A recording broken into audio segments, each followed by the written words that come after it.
Good evening, everyone. Good evening. Welcome to the fall edition of the council meetings. This is Monday, September 15th council meeting. The District of Metchosin conducts its business on the Coast Salish territory and the traditional territory of the Siano First Nation.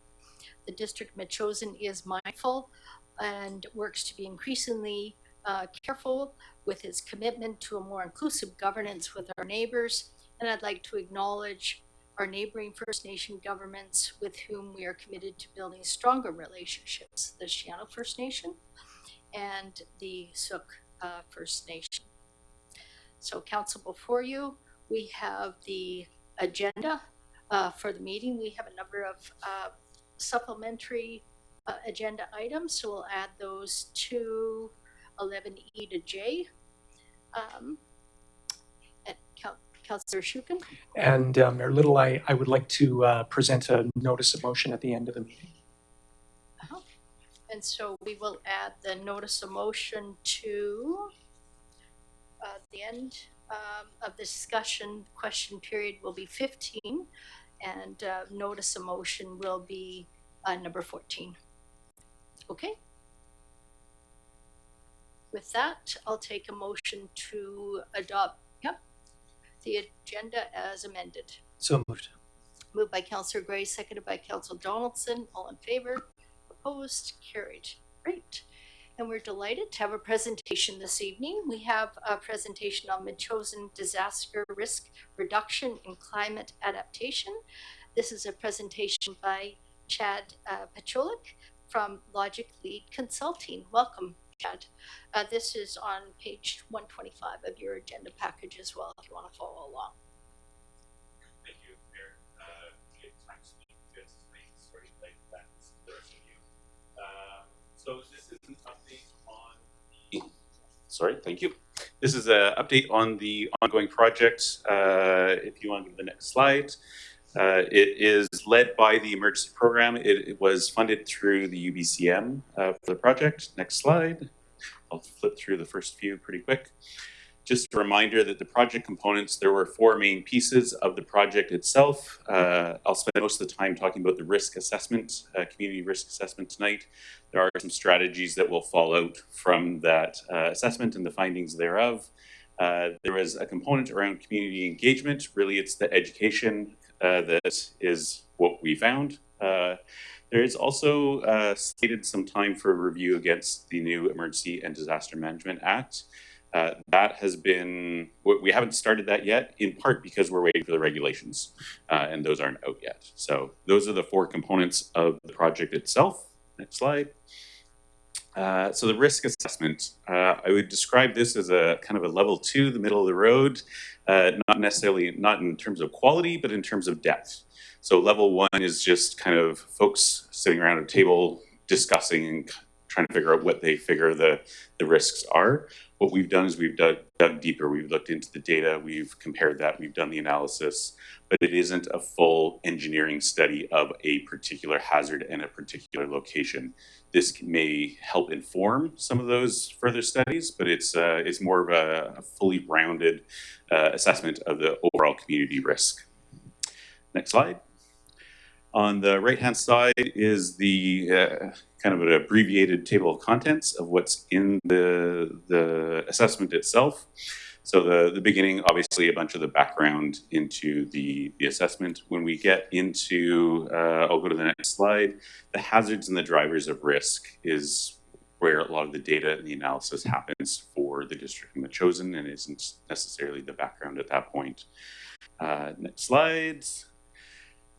This lovely pie chart basically talks about the amount of size of each one of those sections. So you'll see in the document itself, most of it is made up of the hazards and the drivers of risk and resilience, which make up that fulsome picture. So just giving you a sense of where the information lies within that document.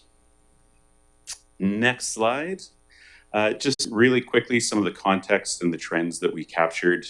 This won't obviously be a fulsome description, But just talking about what is disaster risk and this, moving beyond just hazard and consequence, but including some of the social, the built environment, the natural environment, all these other pieces that we've drawn in to the assessment. Talking about disaster risk management. So what are the ways that we can deal with this? We can avoid creating new risk. We can reduce the existing risk that already is in our community, or we can manage the residual, those things that we can't get rid of that will kind of always be around with us. So it talks about that. When it gets into the trends, it starts talking about things like uncertainty and the increasing level of uncertainty, especially with climate change. The forecasts are just that, and the further out we go, the less confident we are in the numbers. It shouldn't be a lot of surprising things necessarily in the trends. Some of the other things in the trends are just, calling out specifically climate change, the affordability crisis, the opioid crisis, things like that, and how that plays into the level of risk of a community. It all plays in. It's how does our community work together and what it's causing challenges for us. Next slide.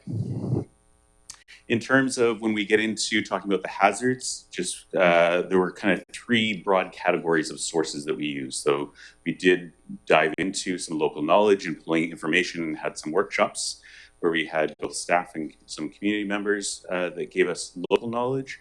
We pulled from existing regional and provincial studies that were available. We also pulled from some of the global hazard models that are available to us. And so each one of those sources or types of source gives us a bit different picture. And so we try and pull all of those to give a more fulsome view of what's going on in the community. And each one of those, has its various strengths and weaknesses. Obviously, when we start talking about a global model, it's looking at a very high level and loses some of those local nuances. Whereas obviously the local knowledge is the exact opposite, where it has that lived experience and the knowledge of what has happened and what is happening in the community. And so when we bring these different pieces together, depending on the questions that we're trying to answer from this risk assessment, we can use the different data sources. Next slide. In terms of, again, trying to fit too much into one slide, but in terms of kind of analyzing these three different sources and what it told us, some of the places where there was areas of alignment, not surprising, earthquake, and the associated liquefaction that may happen with that, rises to the top across different types of data, wildfire, drought, changes in the ocean chemistry, sea salinity, pH, things like that. And in general, climate-related hazards. So probably not, anything that you're going to fall out of your chair tonight when I tell you that those rise to the top. Some of the areas where they did diverge, and again, some of this is to be expected, the local knowledge really prioritized, what we have experienced lately, what we know is happening. And so it's that really personalized local experience and knowledge. The hazard reports, so kind of the provincial and regional reports that we used, they're kind of that middle ground. And again, the global models give great, methodology and scientific knowledge, but loses some of that local data. So it's trying to pull from all of these, and each one of them has a potential different use case where we could pull them in and analyze from that sense. Next slide. Now I'm going to talk a little bit about the drivers of risk and resilience. So this is a piece where risk assessments really have evolved quite a bit in the last number of years, whereas normally we would have probably stopped in the past at just talking about hazards. Now we're talking about some of the social trends, the health, the natural environment, and how that feeds in our built environment and what that's doing to either drive risk or resilience. And in reality, all of these things driving both risk and resilience in different ways. Some of the, if we go to the next slide, I just pulled, there are some gauges within, and a bunch of stats, obviously, in the report. I pulled out just a few, one per category here. For our social category, I pulled out age. It's, kind of hovering just below, not really contributing to risk or resilience. We do have an aging population that will continue to drive more of a risk scenario rather than resilient. Some of the statistics around mental health, we didn't have specific for Metchosin, so we had to go a little bit wider. I believe for the mental health, off the top of my head, it was Western communities. Basically said the stat that we used there was 23% of people reported that they had fair or low mental health. It's almost a quarter of the population there. So that's why we're again dipping more towards the risk, and there's a little bit more detail, obviously, in the report itself. Our living wage comes out pretty strong. 48% of people are either at, near, or below the living wage that's established for the capital region. So almost half the people are basically have enough to cover their payments, but no savings, and being able to invest further in disaster resilience. So that's why that one's sitting so low. So there's a bunch of different metrics. This was just I pulled out a few to give you a sense here. Next slide. Findings. So there were a number of findings. Obviously, again, the focus on climate change that is already and will continue to increase in its influence in creating a more risky community. In terms of social fabric, again, not a lot of surprises probably for everybody in this room that there was high community connection, a lot of long-term residents, which of course drives towards more resilience within the community. Again, pulling back from that aging population, there's 37% of household maintainers that are 65 years or older. So if you think in a disaster, that they're the ones that are maintaining their properties and there's additional damage, there'd be additional strain on trying to get those repairs happening. The built environment really just was a story of the pros and cons of living in a rural community. There is some, for example, resilience in having, disaggregated or there's a different word that I can't think of right now, but individual septic systems that aren't a centralized system, meaning that you're not reliant on, one system that if it fails, everybody goes down. But all of those individual septic systems also require maintenance and upkeep. And, we hope that that's all going on. But if they do fail, then all of the needs that happen and go along with that at an individual level instead of an aggregated level. So that there are kind of those pros and cons in many cases of the built environment. Affordable economy is really the story around affordability for the most part. That isn't necessarily unique to Metchosin by any means. We hear about that a lot in the news throughout the province, probably throughout the country, we could say. Governance was a story about connectivity in many ways. So governance is both the government, but also the connections of people and how we interact with people and each other. Health, in a large part, was a story around the mental health and mental health challenges that residents and community members around the capital regional district and the province as a whole are experiencing. It was a high-level summary. There's a lot more, but just to give you a flavor of the direction that the risk assessment was going. The next slide, if you would, is really some of the next steps. So it is developing those risk reduction strategies. So whereas the risk assessment is kind of the what, the risk reduction strategies is the so what. And so it'll basically present a menu of options of here's the things that we could consider based on some of those findings that we came up with. Public engagement and education, making sure that this information doesn't just stay on paper and that it gets out to everybody that can start making good decisions based on it. And then that benchmarking against the new legislation.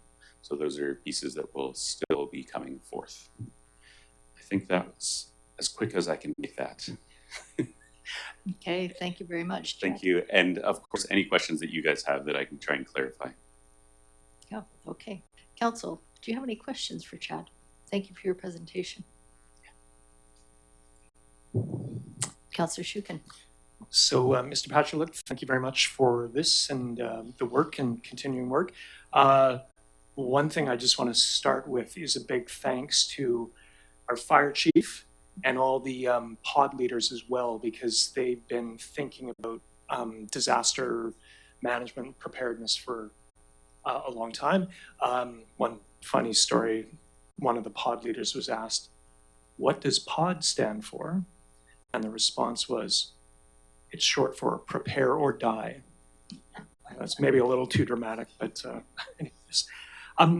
So thank you very much for all of this. I wanted to ask you one question about one of the awful incidents that's happened over like the last few years, happened actually this year with the flooding of the Guadalupe River. And what's interesting about that situation, and this was in Texas on July 4th, but again, it's bound to be a study in the future of communication, of preparedness, of planning for flood zones, but bigger than that too. And the interesting thing about the Guadalupe River flood is that it had flooded before, and there were fatalities. I think it was back in 1986. But the key thing is there's a known risk, and then nothing happens for the longest time, and then memory fades or diligence fades. But I mean, am I reading that right, or are there any lessons for us that you might bring in the next iterations of this study? It's a great question. I hadn't thought about that example in this context. I mean, I think some of the things that you bring up are what comes top of mind as well, is just the importance of alerting and getting the message out, and trying to figure out what can we do when we hear about and know about some of those hazards that have happened and that could happen.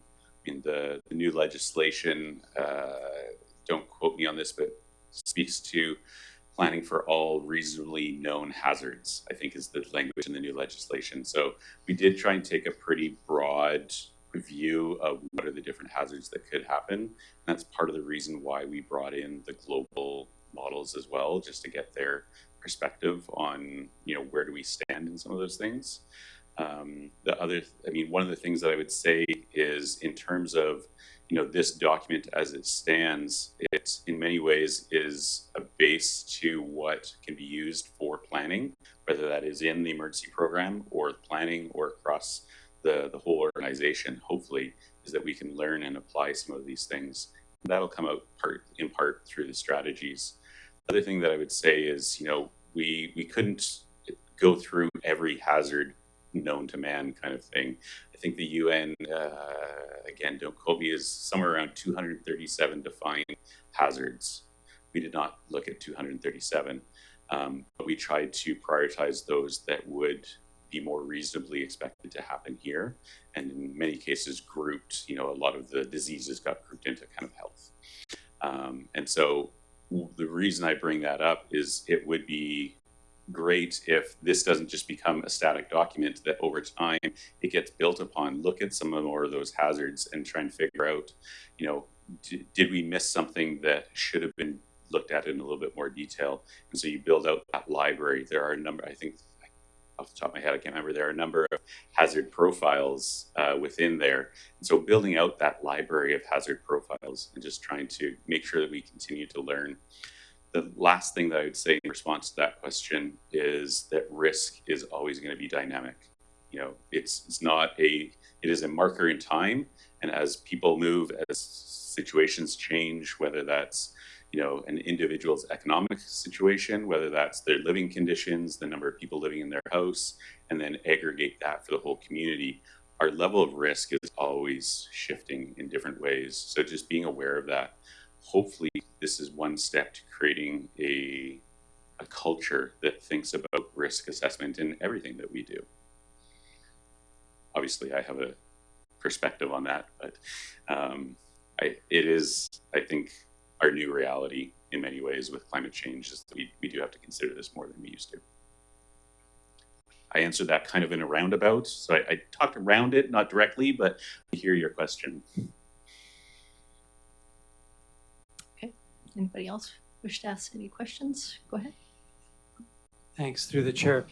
Thanks very much for the presentation on the work. I wonder if you might comment in terms of, or if you assess another similar sized community, how do we stand out? Or are there stark differences that you're seeing here? And I wonder if that would feed into the next step in terms of climate risk reduction strategies.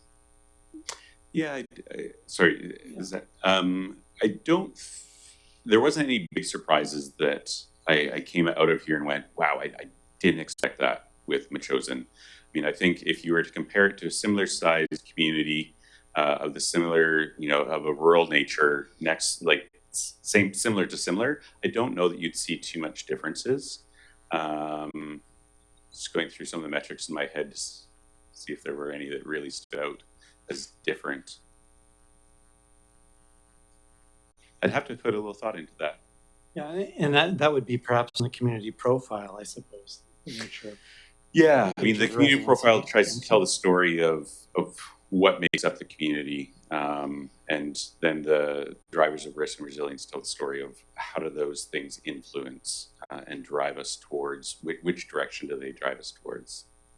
Thank you. If I might ask a second question, and that is, when you move to the strategy section, I'm understanding we're not going to be looking at specific problems in Metchosin, the engineering question you raised. So is that going to just be a broad discussion, as in how we reduce risk for these big topics? It'll be a couple things. So it'll be Maybe I'll be a No, little sorry. more precise. Yeah. Liquefaction?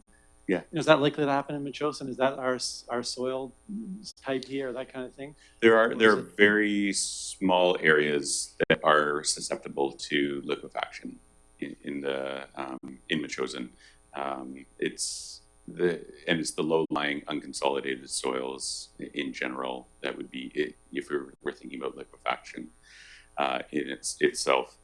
In terms of the strategies, I would expect a bit of a mix. So it will address kind of those broad sweeping strokes, but also present a bit of a menu of options of here are some examples and some best practices and some directions that could be considered to address the various aspects identified in the risk assessment. Thank you. Anybody else wish to ask questions? I have a question. So in terms of the hazard profiles, many of these ocean chemistry, drought, earthquake, we can't do a lot about tangibly, but many of them are interwoven in climate change. So apart from decreasing our carbon footprint and doing as much as we can within our own households, one of the things that stands out is wildfire, and we've been told by world-renowned climate scientists who live in our area that the biggest risk to Metchosin is fire. And I'm wondering if you can comment on the hazard profile of wildfire. And I know this is top of mind for the fire chief as well. If you could comment on that. Yeah, so two pieces in there. I'm going to go back to something you said earlier, that things like the sea chemistry and drought, that there aren't a lot of things that can be done. And in some ways, I think you're quite right. We can reduce our greenhouse gas emissions and things like that to reduce the hazard. But I think also being aware that those things are coming down the line around, the sea chemistry, for example, trying to understand what impacts that has. So, I think about the fishing industry, tourism industry, all of the operators that may reside and depend on the ocean for their income, they will have potentially an increasingly harder and harder time making their living.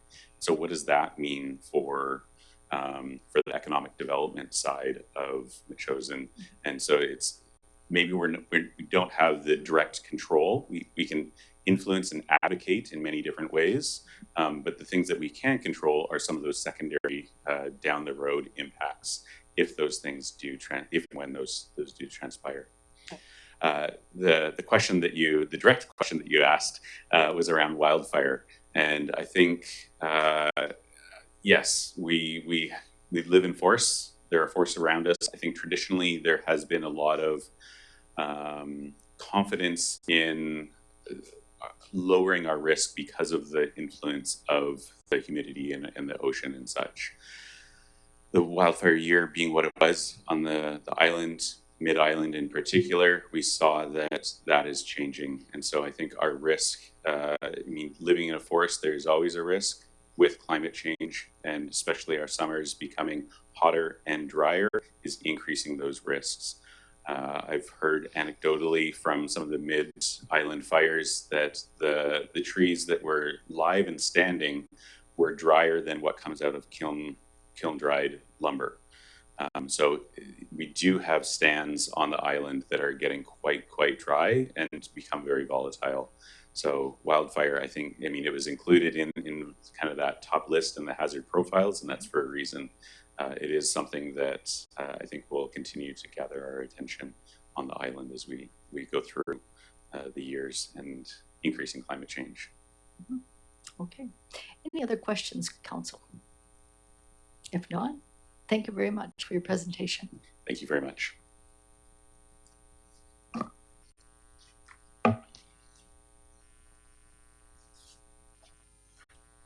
Okay, let's move along to public participation. We have 45 minutes, so until about 8:15 for public participation. Should you wish to speak at the microphone, you have 4 minutes. There's a timer in front of you. It'll go green, it'll go yellow when you have 30 seconds left, and red when you are out of your 4 minutes. Please identify yourself with your first name and the road you live on in Metchosin. Thank you.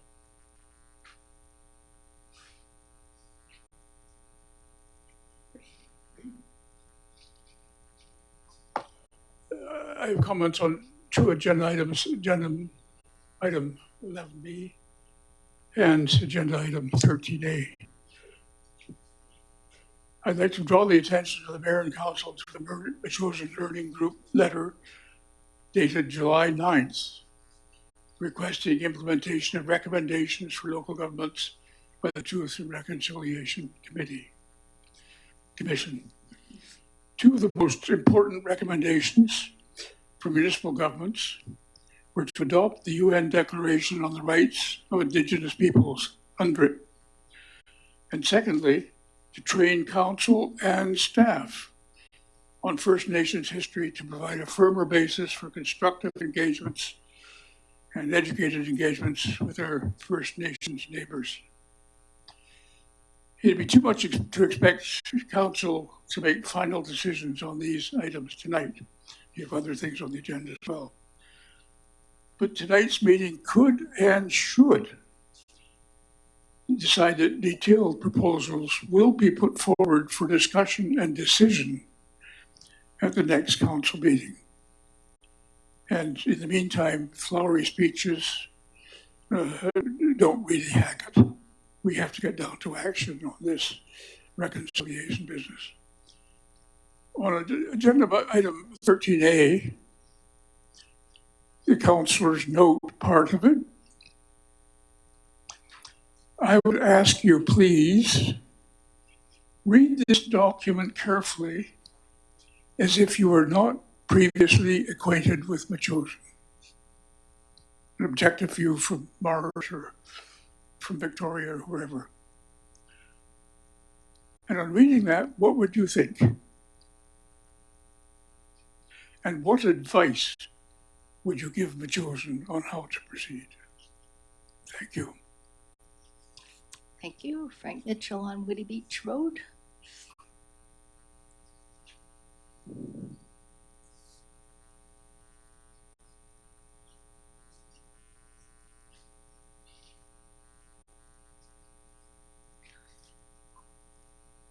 Via Mitchell, Whiddy Beach Road, Metchosin. I'm here to actually, Tina, do you want to, is the timer working? Thanks. Last time I went over, so I'm very conscious this time. Just wanted to say we had a fantastic Metchosin Day. Huge thanks to so many volunteers, many of whom are in this room. But I also really wanted to give a particular shout out to staff here at the Municipal Hall, Amber, Gord, the Fire Hall staff. Bob, you were out there doing the pet show, the best job of them all. But and I also wanted to thank Councillor Shukin, who held the fort with the parking. We really are nailing that. So.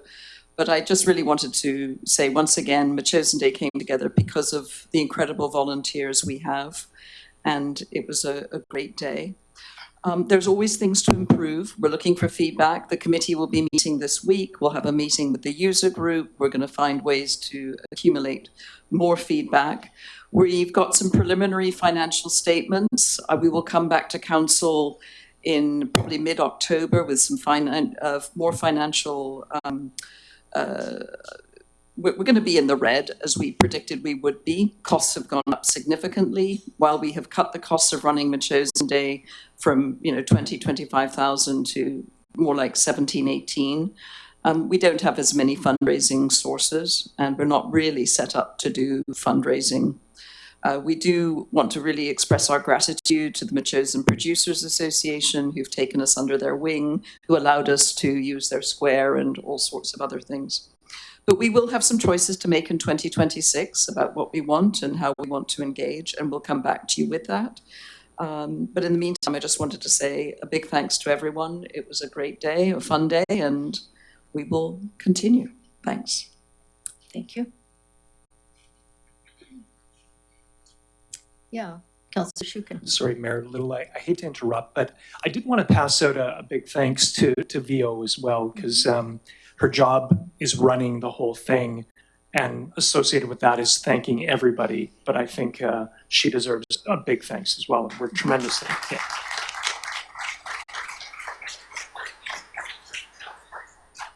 Thank you for that.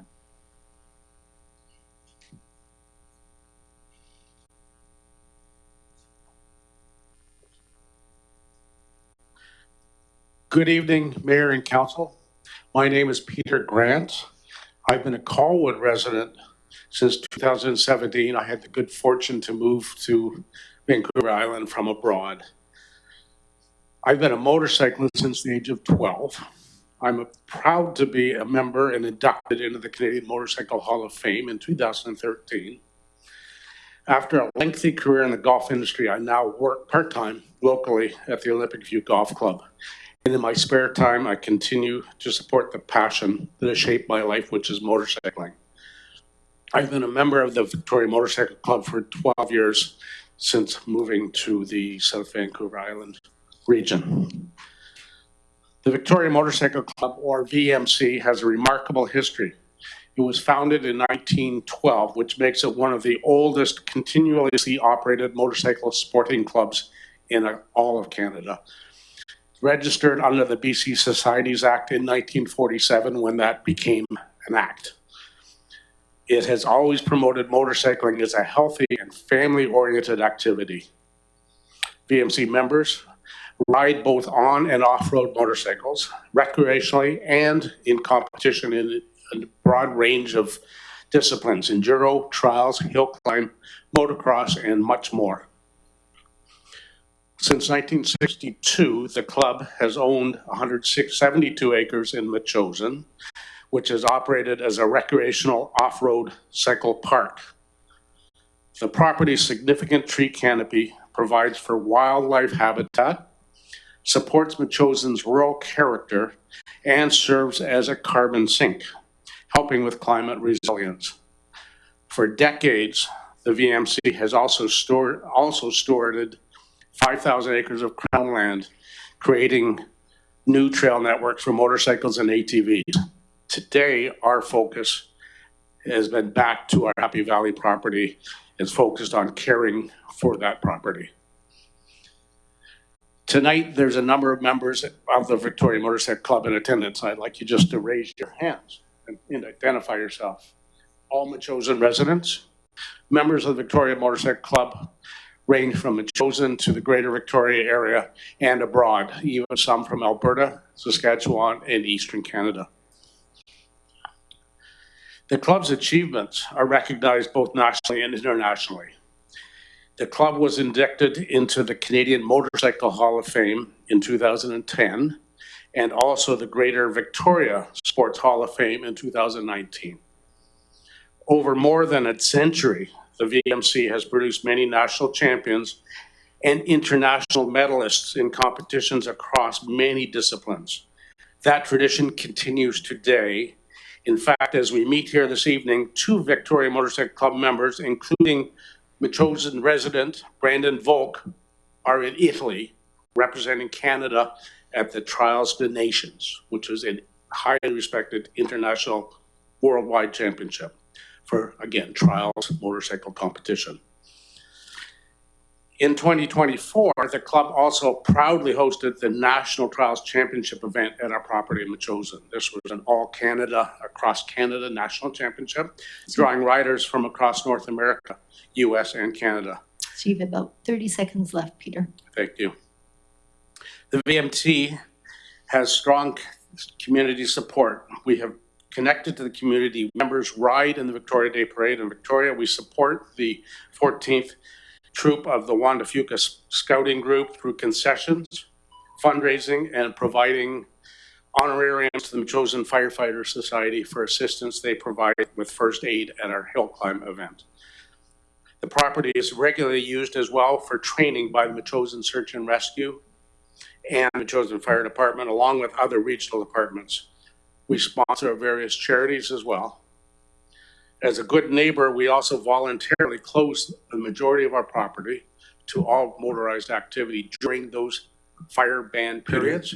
Again, speaking to Peter? fire risk. You have to sum up. Thank you, Peter. Thank you very much for your time. Appreciate it.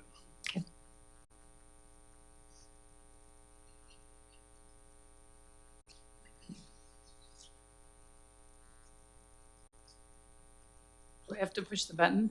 Or is there? No, it's on, just speaking, Just straighten this right in. Thank you very much. Well, that was great. I learned a lot about motorcycle club Metchosin that I knew nothing about. My name's Jackie Larkin. I'm at 4856 Jelinek Place. I'm a member of the Metchosin Learning Group, and some of us are here tonight. We'll be expressing views where we have general agreement. We don't always agree on everything, so I hope we'll give some rich contribution. This is the 10-year anniversary of the Truth and Reconciliation Commission report. And in September is the upcoming National Day for Truth and Reconciliation. So the Metchosin Learning Group, which is committed to understanding the impact of colonization on Indigenous peoples, but also the impact of colonization on ourselves and the way that that plays out in terms of the dynamics within communities. And we do our best to put on events that get folks thinking about that, and maybe also doing some actions that can help develop stronger relations between our two communities. So we asked the Metchosin Council what steps towards reconciliation and the calls to action of the TRC they were taking. And we made a few suggestions to Council to consider. And the letter is in the package. I won't say anything more. Now, I want to, before I make my remarks about what I'd like to see done, I want to acknowledge that the mayor in her remarks, I'm not trying to hijack your report tonight, but that you are noting that the public commemoration of the Truth and Reconciliation Day and of the ongoing impacts of residential schools is a vital component of the reconciliation process. Indeed it is. And you say you hope this day will resonate with the people of Metchosin. So I want to thank the mayor for saying this. It's good to acknowledge the day, to acknowledge the TRC and its ongoing impacts, and to recognize that Canadian governments, institutions, and individuals drove a process of cultural genocide, whose reverberations we feel acutely today, and the deep trauma still exists. But I want to emphasize that history isn't Indigenous history, it's our history. And we bear responsibility to work to repair the harm undone by our ancestors. So it's really good to acknowledge the day, and it's good to give territorial acknowledgements, as I have done many times in my life, because it means we're recognizing that the land that we're on belonged to other peoples and was taken from them, whether you use the word stolen or not, that's the case. If we don't acknowledge our history as settler and immigrant people, we will never make the changes that can really contribute to the healing. However, acknowledgements and statements often run the walk the edge of being performative, and I've felt this often myself. We show our sympathy, we're politically correct, we show that we care, we say that we care, but then we don't do anything. So it's really good to have territorial acknowledgements, and it's good to recognize TRC days, but if we don't do anything, that's what we're doing, is we're just being performative and showing that we're good people. So when we sent this letter requesting that the council take concrete actions and ones that make a difference, we were hoping for something. I know that this council and staff have very heavy agendas, but nevertheless, I am disturbed that this letter was simply received. And I'm curious to know, this is my one question of the evening, is that a decision of council or a decision of staff simply to receive a letter like that and not to make comments? Is that the end? I didn't get my 30-second notice. Anyway, I can stop there. I'll just do my last sentence, which is, I reference Murray Sinclair, who is the co-chair of the TRC. It's never enough to say sorry and to apologize. You have to take action, and you have to take action that's concrete and it takes energy. So I hope the council would put reconciliation as a regular item on their agenda. Thank you. Thank you.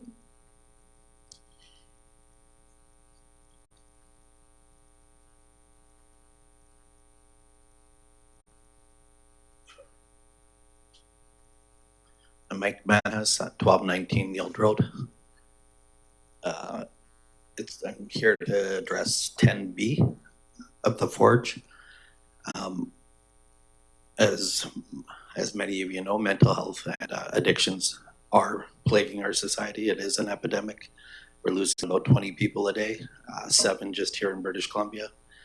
The Forge is a new initiative we're taking on as a charity with Rewired Recovery Foundation and Construction Foundation of BC. Rewired and Soberfest is based out of Metchosin, but we do it in Langford, but it's based out of my residence. I don't have a business license. And the Forge is something, the gentleman here was mentioning 23% of people struggle with mental health in society. In the trades, that number is 85%. I've put a document on your table there that references where that comes from. 53% of opioid overdoses happen in the trades. And so with partnering with the Construction Foundation, we just bought the Bikers Clubhouse, not these bikers, but the bikers with the patches on their back. And it's a restorative justice piece where we're taking something that probably did a lot of harm, and we're trying to turn it around and make it a place where people can come heal.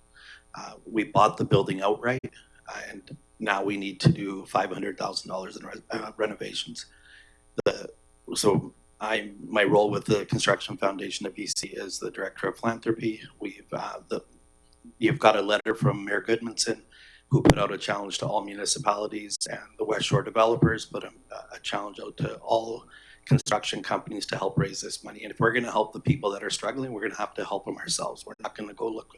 We are looking for a handout from you guys, but we're not looking for handouts from the province or from the feds. When there's already agreements that we're working on to pay for the programming. The Forge will be a place where you get free access to treatment, free aftercare, free recovery coaching, free counseling for 2 years, and a social club where you get to learn how to live life again.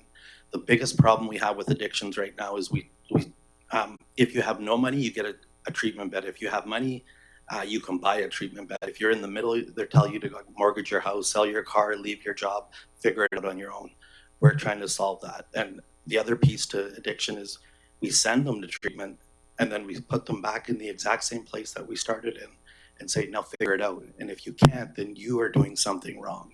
And that's a moral failing. That's people with academics that are trying to figure out how to make this work when what we really need is people with lived experience and academics, if they fit, to show people that there's hope and that this does work.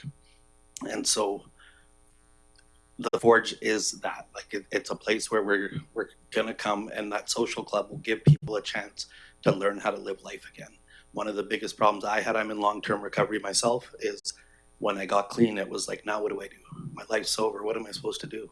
I can't go out. I can't communicate with people. I can't go to my chosen days. I can't go to this or that or the other because I was overwhelmed. I had to learn how to practice living life again so I could go to things. So I could go to a hockey game. I could go to a social function and not relapse or use. And so what I'm asking you guys to do today is to do what Oak Bay has done, what Colwood has done, what Souk has done, what Langford has done, which is use their contingency fund to match the $5,000 so that we can open this place in the West Shore and to create my time's running out, is to create a hub of recovery here for all of Canada and to set an example of how recovery can and should work. Thank you. Thank you, Mike.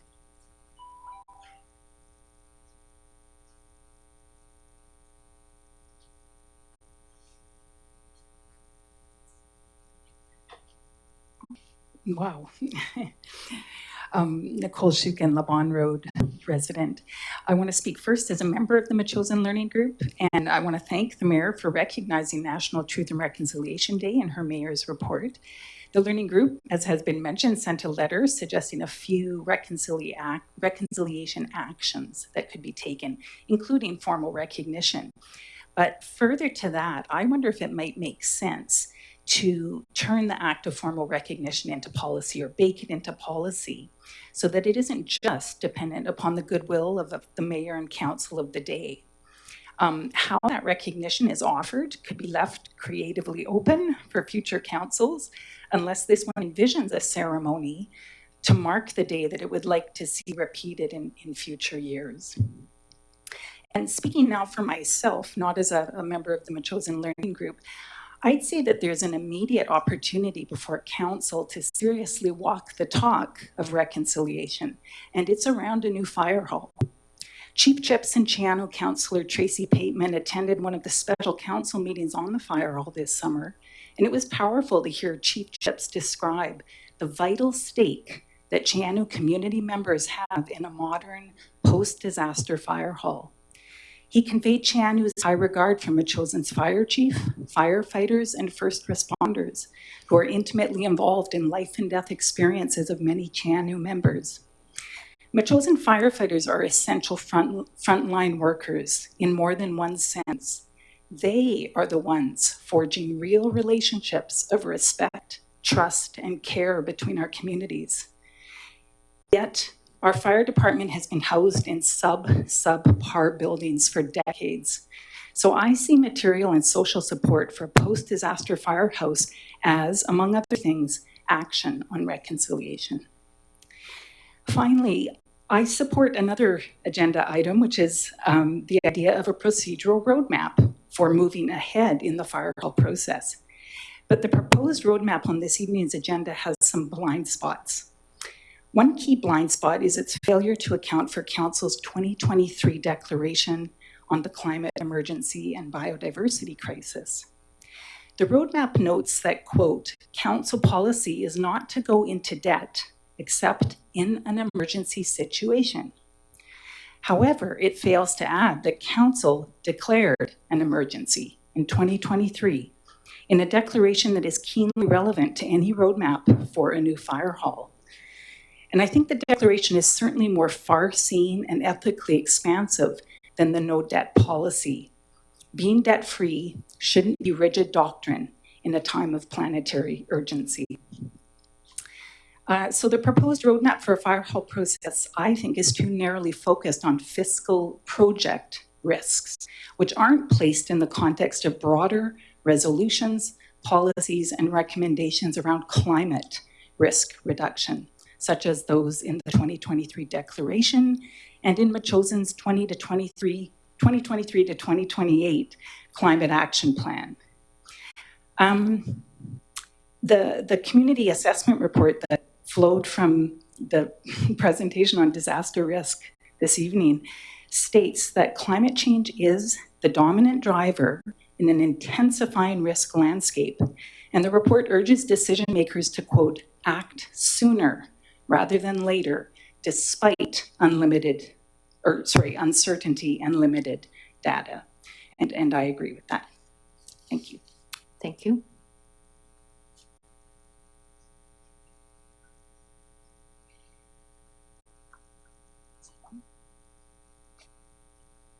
Nan Shea, Chapel Heights. I'm riding on the coattails of my learning group cohorts. And I wanted to start by saying the best way to help is to listen.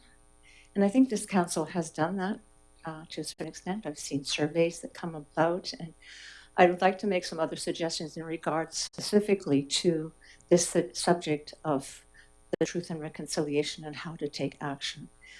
One thing I think that would be helpful is something like a cafe where people could come and the council could be curious and creates questions that they want to know about areas such as healing and environment and health, and areas where we know that there are issues for the Indigenous peoples in our area. That's all I got to say. And it's still green. Thank you. Evening. Mike Hornick, Rocky Point Road, Chair of the Fire Hall Steering Committee. I'd just like to make a comment on the item 13, amended notice of motion.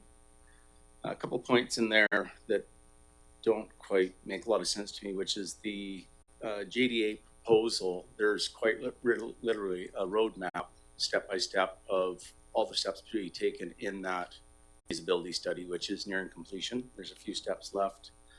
The CAO does work with the full steering committee, attends every one of our meetings, and the land use and regulatory framework has been identified, which is the ALC regulations. Thank you. Thank you.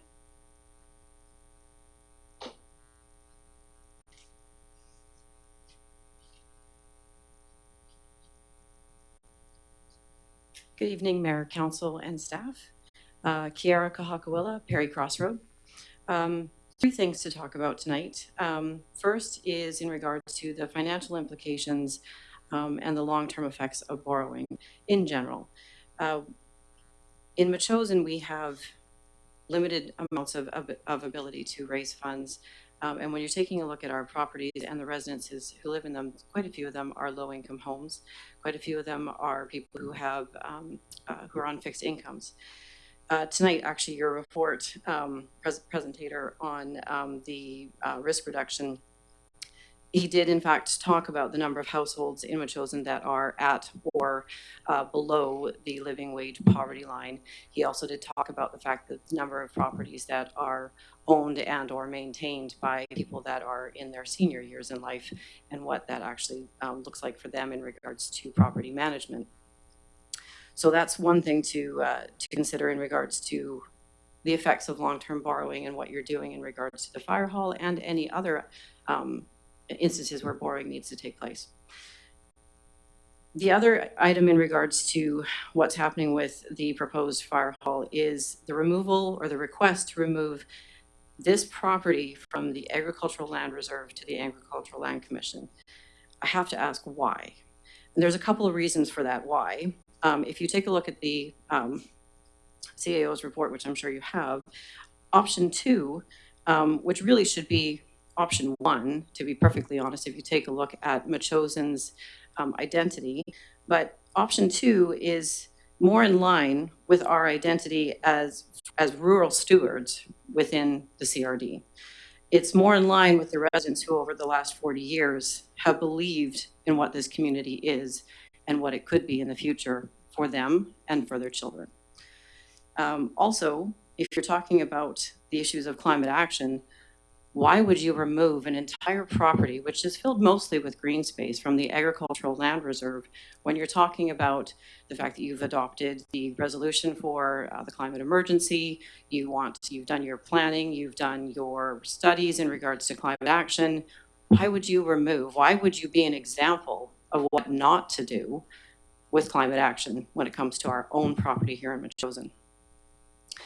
I'd like to also congratulate Metchosin Day for the work that they did and for the fact that they are so able to bring Metchosin together. And on that note, I'd like to talk about leadership here in this room at this table. I don't see a lot of happy faces here. I did, for a moment in time, see smiles on all 5 of your faces when Vio was talking about Metchosin Day and some of the fun activities and the people who brought their energy here to Metchosin and what it could mean. You're a split council. It's palatable. You can feel it, you can see it, people know it. Not just in this room, not just in this hall, not just in this community, and not just within this region. Everybody knows that this council is split. The animosity that is felt around this table is awful. And I speak from firsthand knowledge. I've been in a situation similar to this. You have an opportunity, Mayor Little, to bring your council together. You have an opportunity to bring this community together. You have 1 year before this term is up. Use that wisely to take a look at this project and bring Metchosin together on it and this council together on it. Thank you. Thank you.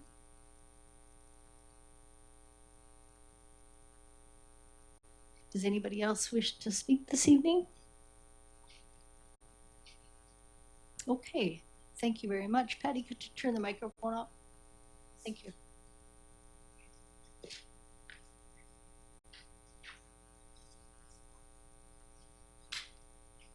Okay, we'll turn to page 7 with the minutes from July 14th, looking for adoption.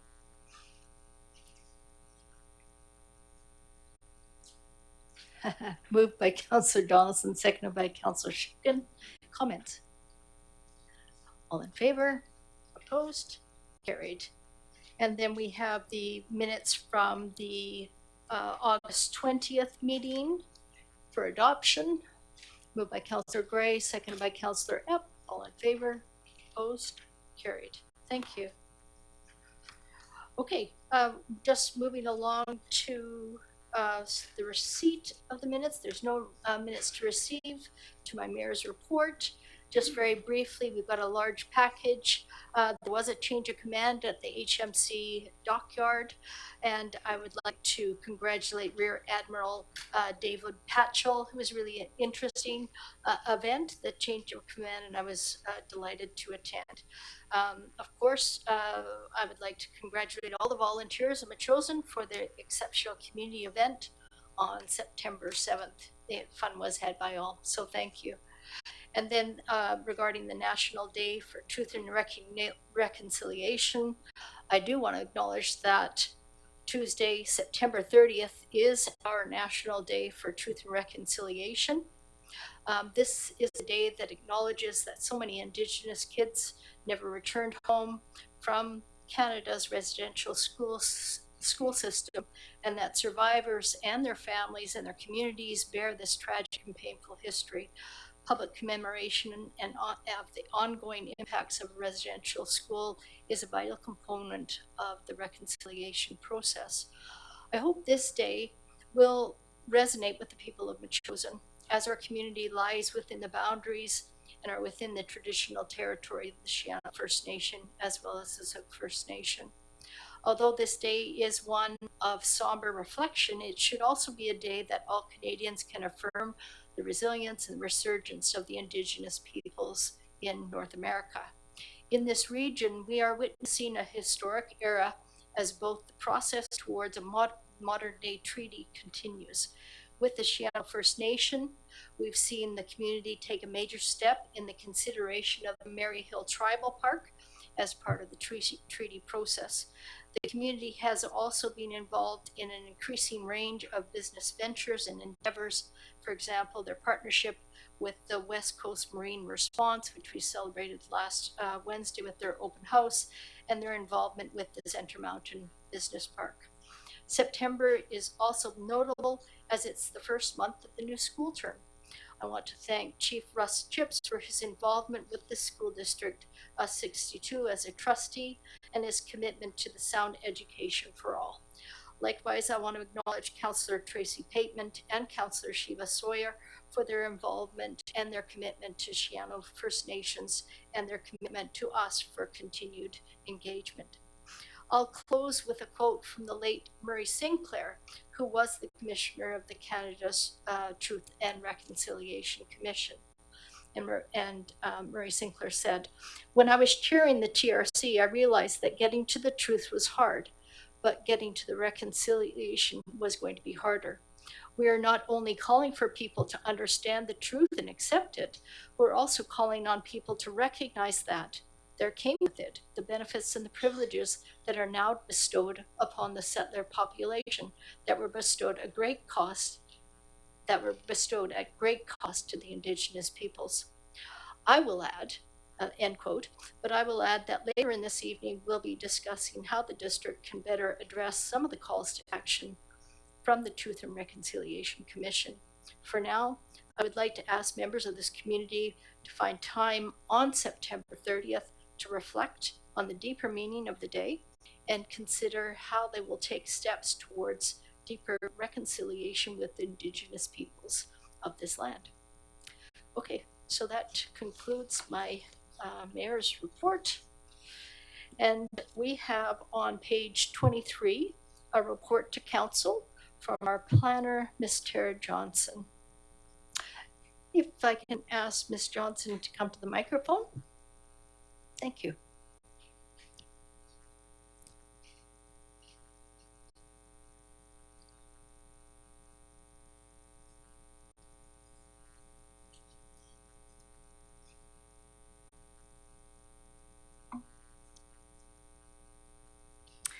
Good evening, Council and members of the public. The purpose of this presentation tonight is to provide a summary of the Phase 1 engagement activities from the 2025 Housing Review and Update of the Official Puni Plan and Land Use Bylaw. We'll also review the participation numbers, a summary of engagement findings, and the next steps.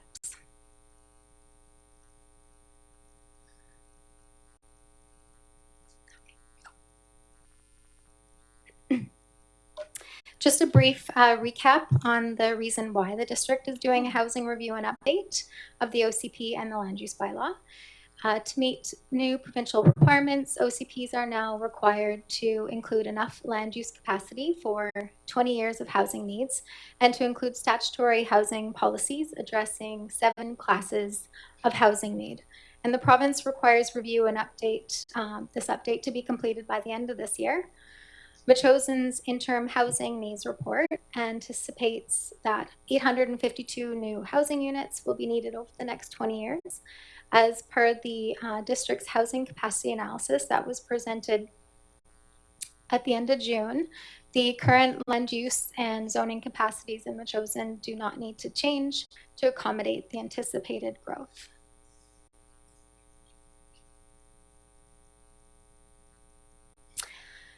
This is a housing needs snapshot. This is the key findings from the Metchosen's Housing Needs Report 2021. This is included within the council agenda tonight as Appendix C. The Metchosen's OCP has to reflect and anticipate the findings of this housing needs report.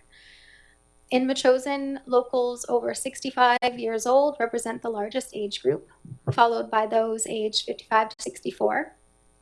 So almost half of the population is 55 years or older. And in the housing survey results, the highest number of participants were 55 years and older, which explains why some of the key findings in the survey results match some of the key findings here in the housing needs report, which is improving housing to age in place, supporting alternative types of housing to allow downsizing, and having more care options for seniors. Rental households are also increasing in Metchosen. They grew from 245 households in 2006 to 330 in 2021. One of the key findings in the survey or in the housing needs assessment was a lack of suitable family size rentals available in Metchosen. And you'll see later on in this report that this was also a key finding from the OCP housing survey as well.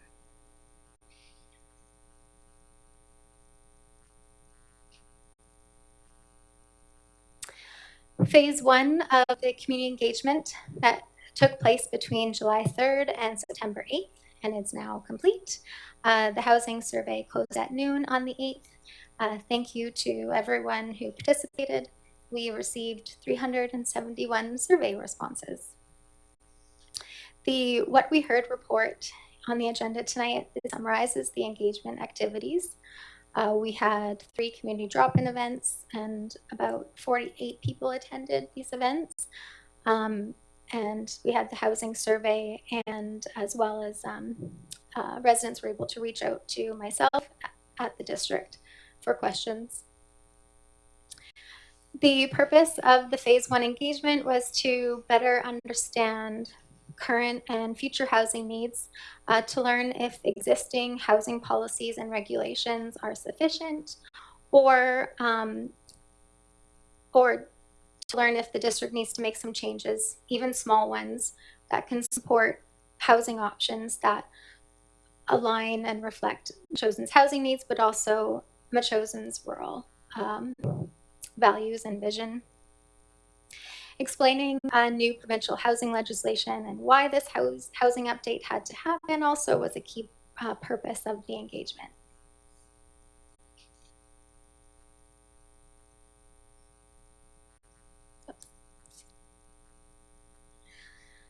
The next section goes into some of the key findings from the housing survey results.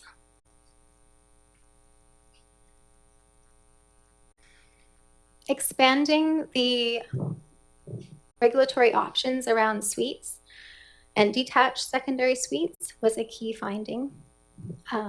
Many commented that the current regulations are too strict, and it makes it difficult to create accessory housing for different housing needs.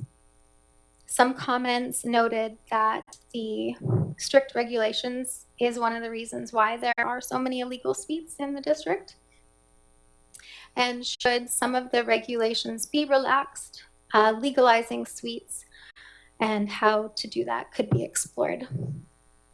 For example,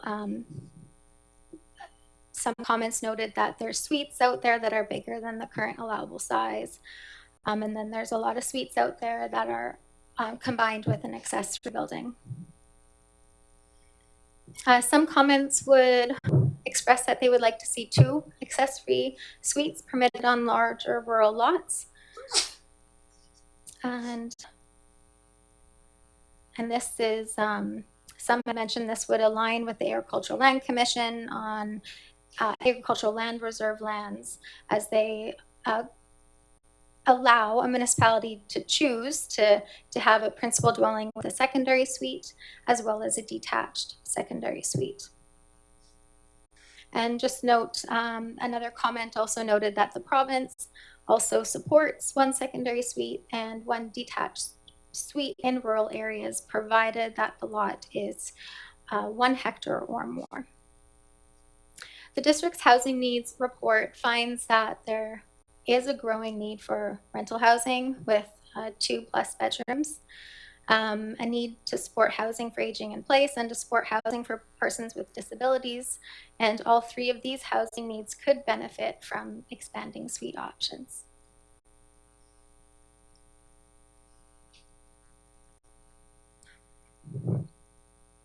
Restrictive bylaws was another key finding from the survey results. Most frequently mentioned were issues with the suite regulations being too restrictive, as well as currently the subdivision allowances were being too restrictive, and subdivisions for a family member with specific conditions should be considered. Also, comments noted that it should be made easier for people to rebuild or modify older and or non-conforming structures.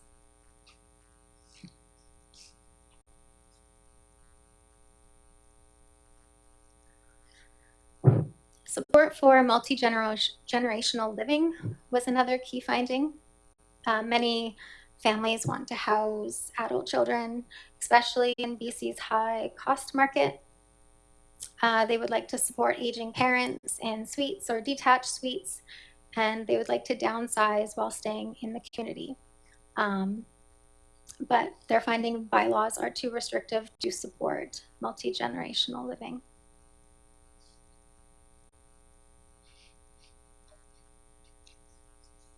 Affordability concerns was another key finding. High land costs, high rental costs, high property taxes, insurance, and costs of living were noted as major stressors. residents on fixed or modest incomes, like seniors, working families, say that they struggle to stay in Metchosin, and some comments reported that they can't afford to downsize because smaller or more suitable housing options are either unavailable or restricted.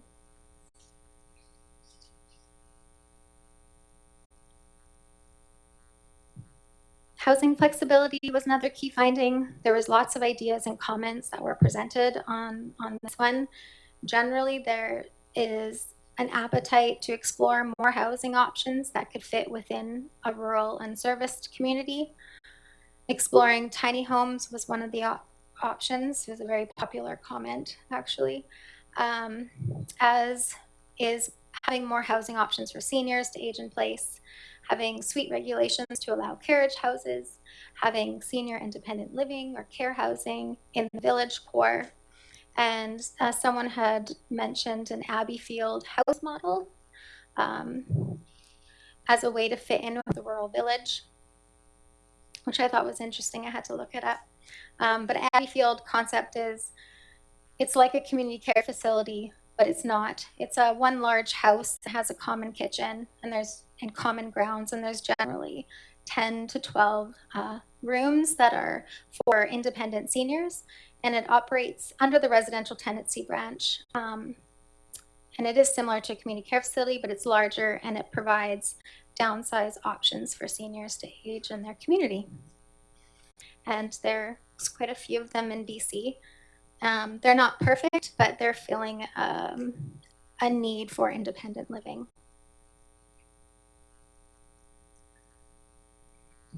Rural character concerns, this was a key finding. While some comments expressed wanting some zoning changes and flexibility, most were concerned about overdevelopment, losing agricultural land, and protection of the aquifer. Many feel that existing housing policies are sufficient and they're already generous, and that there should be no changes to housing regulations. Overall, I would say that retaining Metchosin's rural character was probably the most expressed comment within the survey. Farm worker housing, this was a policy area that was further reviewed through adding some questions to the housing survey. And based on the survey results, of the 271 participants who answered this question, 21 respondents said yes, that they have experience with the need for temporary farm worker accommodation on agricultural land reserve or non-agricultural land reserve.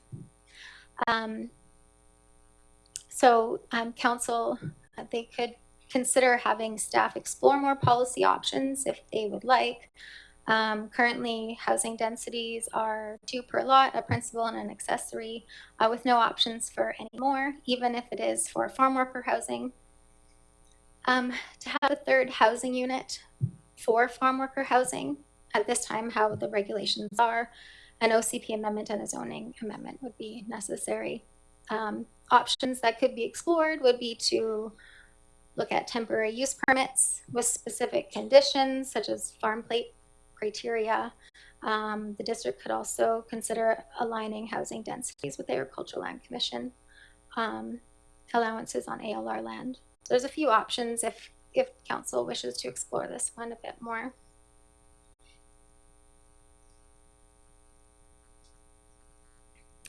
Short-term rental was another policy area that was reviewed. And this is because it is tied in with housing affordability and rural community character. Comments here showed there was strong support, there was strong opposition, and then there was contentment with the current rules. There was some comments about lack of clarity in zoning, but overall the key findings here was that the current rules should remain the same. So moving forward here, the district could continue to monitor short-term rentals and and potentially work towards more clarity in business license bylaw and the land use bylaw.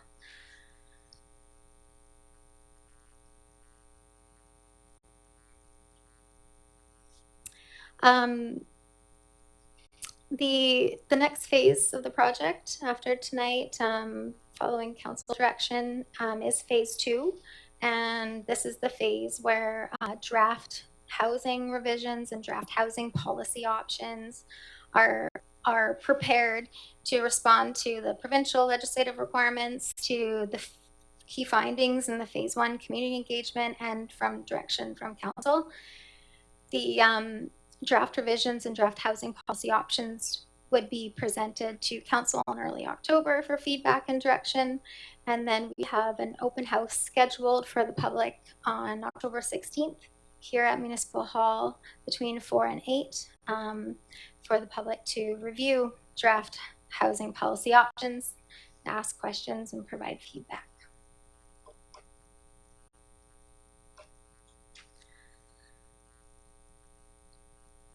So in summary, there's strong community support for maintaining Metchosin's rural character. I also want to note that there are a variety of provincial legislations that the district has to follow anyways when you're in a rural municipality without municipal sewer. So that's also implications, as well as the regional growth strategy. Metchosin's is outside the urban containment boundary, so we are intended to remain rural, and we also currently meet the minimum density requirements from the province. So although the province, provincial and federal governments are primarily responsible for the provision of affordable housing, the district does play a key role in building awareness of housing need, local housing need, identifying gaps in the need, and developing the regulations and providing awareness of these local needs. So yeah, there are some solutions that are available that can expand housing options here in Metchosin and address these key findings while still preserving the rural identity here, protecting the natural ecosystems, and recognizing the limited infrastructure capacity that we have. These are just the detailed changes, the technical requirements of the Local Government Act, and after a review of the OCP housing policies showed that there was 5 classes of housing need that the OCP is silent on. So we do need to look at those. And there's a few housekeeping amendments, which are just to reflect changes of bylaws since 1995 and different provincial legislation. And then incorporating policy options that respond to the key findings of the housing survey.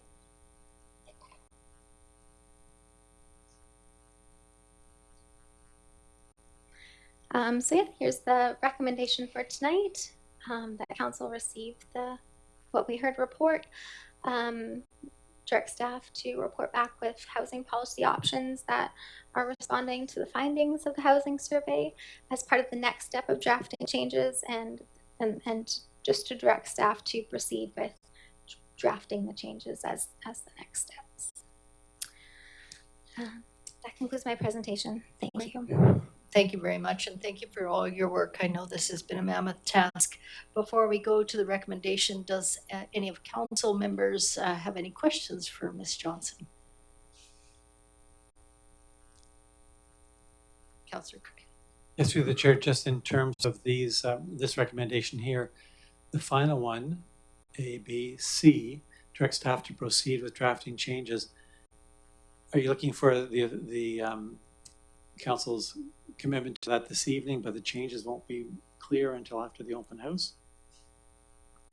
Through the chair, sorry, that may not have been as clear as it should have been. It was the second one is the housing policy options that's related to the key findings of the survey. Number C is related to these ones here, like 1A, B, C, and D. It's the technical requirements, and yeah, Sorry. Thanks, that's clear.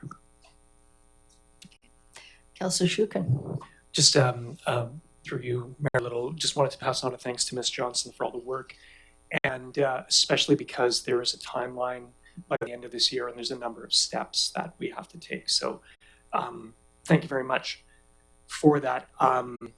I thought it was an intriguing read to go through all of the comments, and one of the key, I totally pick up what you were saying about the key themes, but to me, one of the underlying things was how wonderful Metchosin is, but we need more housing.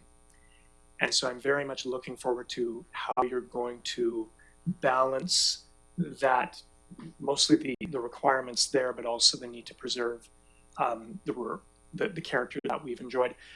And the key thing is if we bring in too many more homes and open that door up, we will lose much of that character. So very much looking forward to seeing how you're going to balance that off.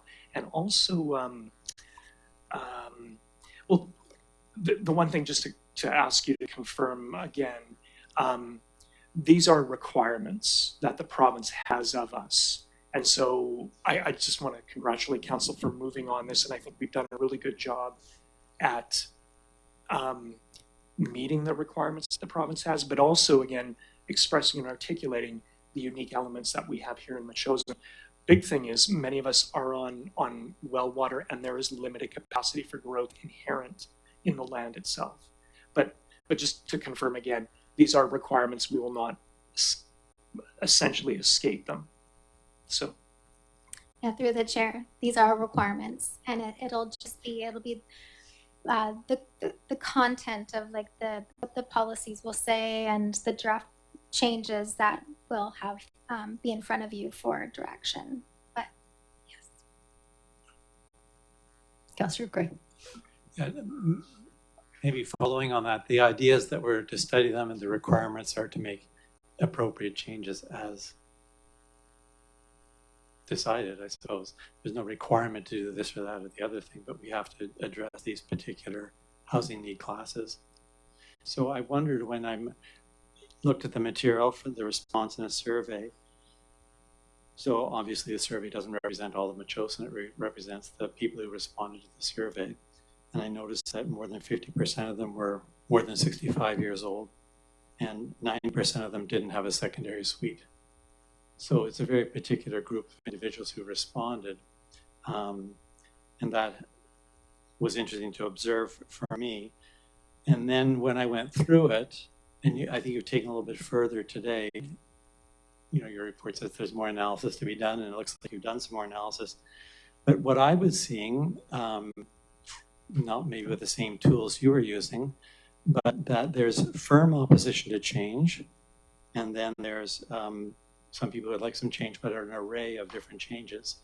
So we don't have a consensus from the community or from the survey results or from the feedback yet as to what really is things that people are mostly interested in pursuing. How do we deal with that difficulty of many people not wanting change and then be wanting such a variety of changes? How do you surely we're not making all the changes that people request? And through the chair, that's a good question. And that's why we always have to bring it back to the housing needs assessment that was done in 2021 and referring back to that when we're looking at the key findings of the survey results. And also, yeah, we're not going to get everyone to respond, and there will be a differing of opinions. But I think the good thing to take away from the housing survey is that there is some housing needs that aren't being met for various reasons, and these needs are also being reflected in the housing needs assessment. So what can we do to better meet those needs? Well, maybe I can follow that with how I observe people say they want to increase size of suites, and then other people saying these secondary suites are unaffordable at current sizes. So you have a problem of if we're looking for affordable housing, if we increase the size of the suites, we're going to decrease the affordability. I mean, that seems to be clear in the responses here. people say we'd like to address the illegal suites, and then people say, yeah, but we don't want regulation. Again, the results are contradictory and making it hard to see which avenues to pick up on. Yeah, through the I chair. hate to sort of enlarge all the suites and then have nothing affordable at all. And I think the other part just to mention is that I think there's basically, we call it a housing crisis, but it's actually a wealth inequality crisis. Wages are not keeping up with the cost of housing, and we can't fix that by increasing supply. There's been a lot of criticism of the provincial government's approach because supply is not going to change this wealth inequality problem. So I'm just curious how we kind of work away at those issues when we don't seem to have a consensus in the community and many things are actually contradictory. Yeah, through the chair. Affordability of housing is a topic that has, it's a top of mind for everybody. But I think we can't just talk about affordability. I think it's just, people's needs of, I need a bigger space so I can have some accessible options for my child who has disability needs. I'm not able to legally build a suite to do that. So in that case, they already own, this is for family and they own the unit, and affordability is maybe not really on their top of mind. It's more of how housing their child in a comfortable way. So I don't know, that's a difficult question. It is, and I guess what I'm curious about is how we work through those issues. I think of the issue, one that comes up a lot, is seniors housing. So I happened to be in Victoria yesterday and was driving down the road thinking, I wonder which ones of these are the senior housing places. There's houses all over the place where there's seniors living in them, the same as Metchosin. Are people looking for care homes or they're looking for a place for seniors? So when I think of it here in Metchosin, what I've observed is that people age in place, and we've got this great support of the seniors center, providing all kinds of support for people. But those who are actually able to live here age in place right up to a ripe old age, let's say. At a certain point, they lose their driver's license, run into health problems, can't get the services because they're not able to move around. And so they can stay here only, I assert, only if they have family ties, or they've created a community connection, so much so that the people that they are close to, I mean personal community connection, not coming from the district. So those people can stay longer, but other people have to leave at a certain point. And I think that when you say, well, they need seniors housing, the whole notion of having the ability to put in a secondary suite, detached or attached, provides that opportunity for growing families. Is it that the family doesn't want the seniors to go into the smaller quarters, and that the family's supposed to go in the larger number of people in the smaller? What's the problem with people not having putting in suites? I think it's different for each family. But in terms of the seniors housing, what some of the survey comments were saying was that they didn't necessarily have family that could come and help on the property, and their house was too big.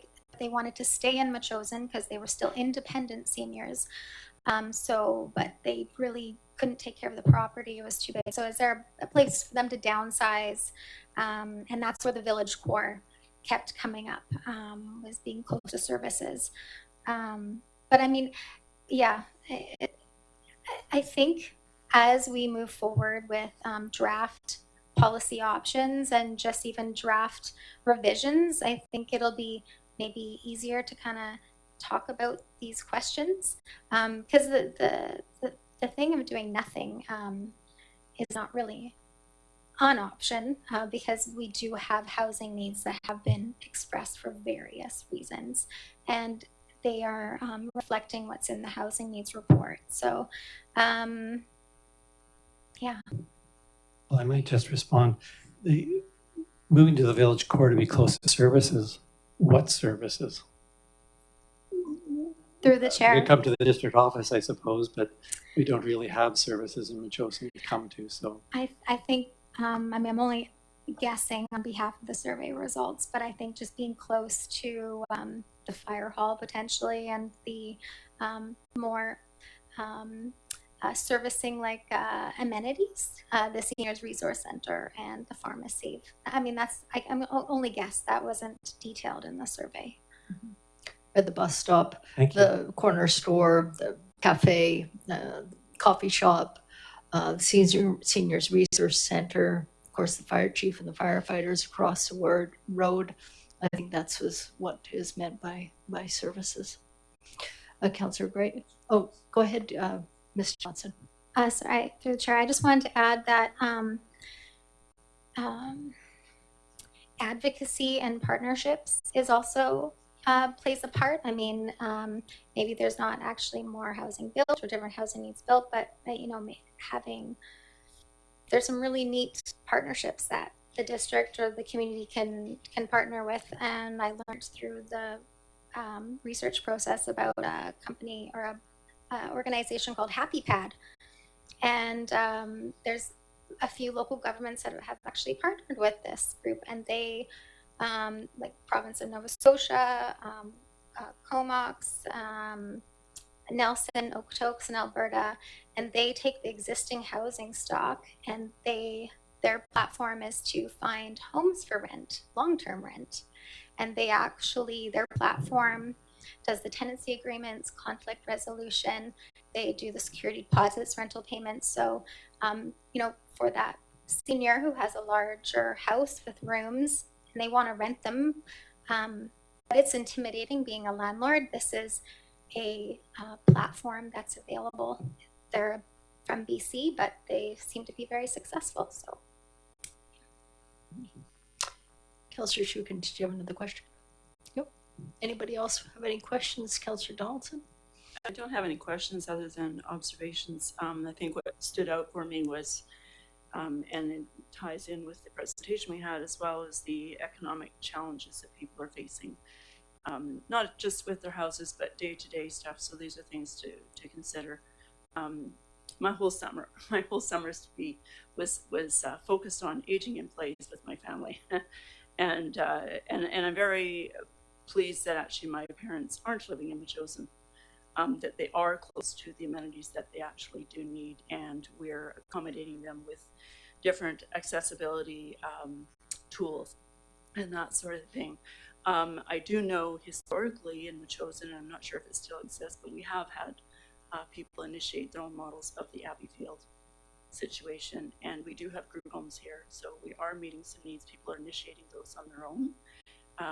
So, you know, we could continue to encourage that as well. The same would go with when we adopted the whole detached suite and the setbacks with that, or the in-house suite, those sorts of things. And the affordability of building those sorts of things is also what is tying people. So to build larger is not going to make it necessarily affordable for the landlord. A lot of people don't want to have people living on their property. So there's lots of different things to balance, and I do appreciate having read through this survey and seeing quite a lot of feedback on, you know, keeping the chosen rural. That's always kind of been amazing. How do we balance that? You know, and no more housing, but we really want, you know, a second house. I remember knocking on doors, and that was like, I want to keep it rural, but I want to have a house just down the lane on my property, and that. So, you know, what is the philosophy, and how do we build that in and still address what is required from the government? And I think we're on the right path, but I think there's a lot more dialogue and balancing of needs in our community. Thank you for your work, and very much appreciate it. Thank you. So in terms of some of the comments were expand suite options. When you were talking to people face to face, did they give you any ideas in terms of the square footage, what they would like to see? I get the sense that there's some families that would like to welcome their children into a suite, but they have 2 or 3 children. And so the size of the the size of the secondary suite would be too small to accommodate that. Did you get a sense on the the sensibilities regarding the expand the suite option. Yes, at least 2 bedrooms is what I'm hearing, 2 bedrooms and up. The 90 square meters, which is 968 square feet. A lot of people, seem satisfied with that, and I think that's maybe because that's a common requirement in other municipalities. So, it's something they're used to or have seen before. There was some asking for larger, for 3 bedrooms. But I would say 90 square meters to allow for 2 bedrooms comfortably was a common request. In terms of the secondary suite in the house, there wasn't really any numbers given, but just sort of, could there be more flexibility for different housing needs to expand the size of the unit? Like if we have to add in a elevator or a wheelchair ramp or something, could the policies allow for some sort of flexibility on that? Okay, thank you. Anybody else? Go ahead. I had a kind of a technical question. I might have been mixed up on this. In terms of capacity, when I read through this report, it looks like the capacity is subdivision and empty lots. Are secondary suites measured as part of capacity? And so in other words, is that 852 made up of some secondary suites as well? A possibility to build, that is? Yeah, through the chair, the 2 dwelling units per lot was included secondary suites and detached secondary suites. And then the other question I had was related, I guess homelessness is one of the issues we're going to need to address. And is it possible, looking again at the notes, it's qualified as a regional problem in our housing needs survey. And so do we refer back to regional solutions? And similarly, affordable housing is also a regional problem and it's being addressed more in some of the other parts of the CRD. Do we mention that as part of our approach as a regional approach? Yeah, through the chair, that's an option. So talking about partnerships, supporting regional approaches, completing the housing needs assessments as they're required. Thank you. Councillor Shukin. Just on the matter of homelessness and those at risk of homelessness, we might also consider the emergency social services programs that we offer as a response to that. That is a tricky one here in Metchosin because we do not have a visible homeless population. But there are people at risk, and especially if there is an incident, so that might be worth building in. So. Yeah, those people that are precariously housed. Okay. Okay, thank you, Ms. Johnson. Okay, so council, before we have a recommendation, does someone want to move the recommendation? So the Councillor Shukin is recommending that council receive the 2025 OCP housing update, what we heard, and that council direct staff to report back with policy options that respond to key findings of the housing survey as part of the next steps of drafting changes, and that council direct staff to proceed with drafting changes as the next steps of the OCP 2025 housing update process. Moved by Councillor Shukin, seconded by Councillor Donaldson.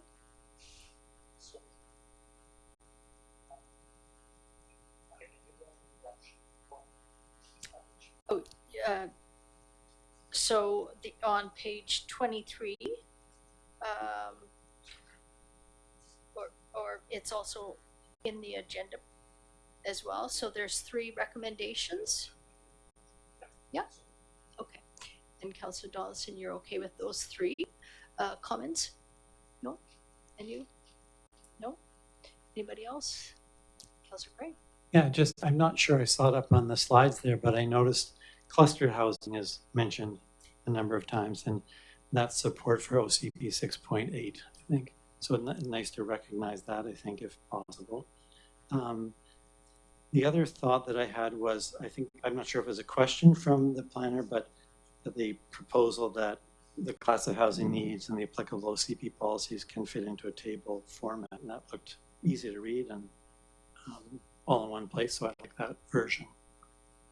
And when we get to talking about real tangible things we can do, there are low-hanging fruit, such as accessory buildings, carriage houses, that we could consider. And I'm told there's new regulations regarding tiny houses, which they can be regulated, and there is a body that will regulate them. So I think there is a group in Metchosin that is looking at housing options, and we should get some advice and listen to people regarding those options too. Okay, so we'll call. Yep. I just wondered too where the word option suggests that there are choices to be made. In other words, we might be presented with something to address affordable housing, and there might be several options. The more options we can see to the issue we're trying to address, the more help that would be. In other words, an array of options for each of the problems and a recommended one. Okay, I'll call the question. All in favor? Opposed? Carried. That's great. Thank you very much, everybody. Let's move on to the next report. This one on page 107 is from our Chief Financial Officer, Mr. Creek, on Permissive Tax Exemption Report 2026. Mayor Little? Yes. I'd like to recuse myself, as I do have family that's involved with PMC. Okay. It could be perceived conflict of interest. Okay. Thank you. And Mayor Little, I'll also recuse myself as I'm a trustee of the community hall, and I have a pecuniary interest as an owner as regards to tax exemption. Thank you.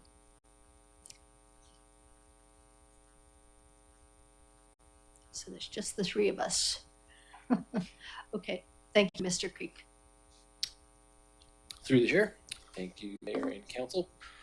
So I think this is our third meeting on permissive tax exemptions. And so at our last meeting, I talked about how much this is actually costing in regards to taxes for everybody else that actually ends up paying taxes in Metchosin.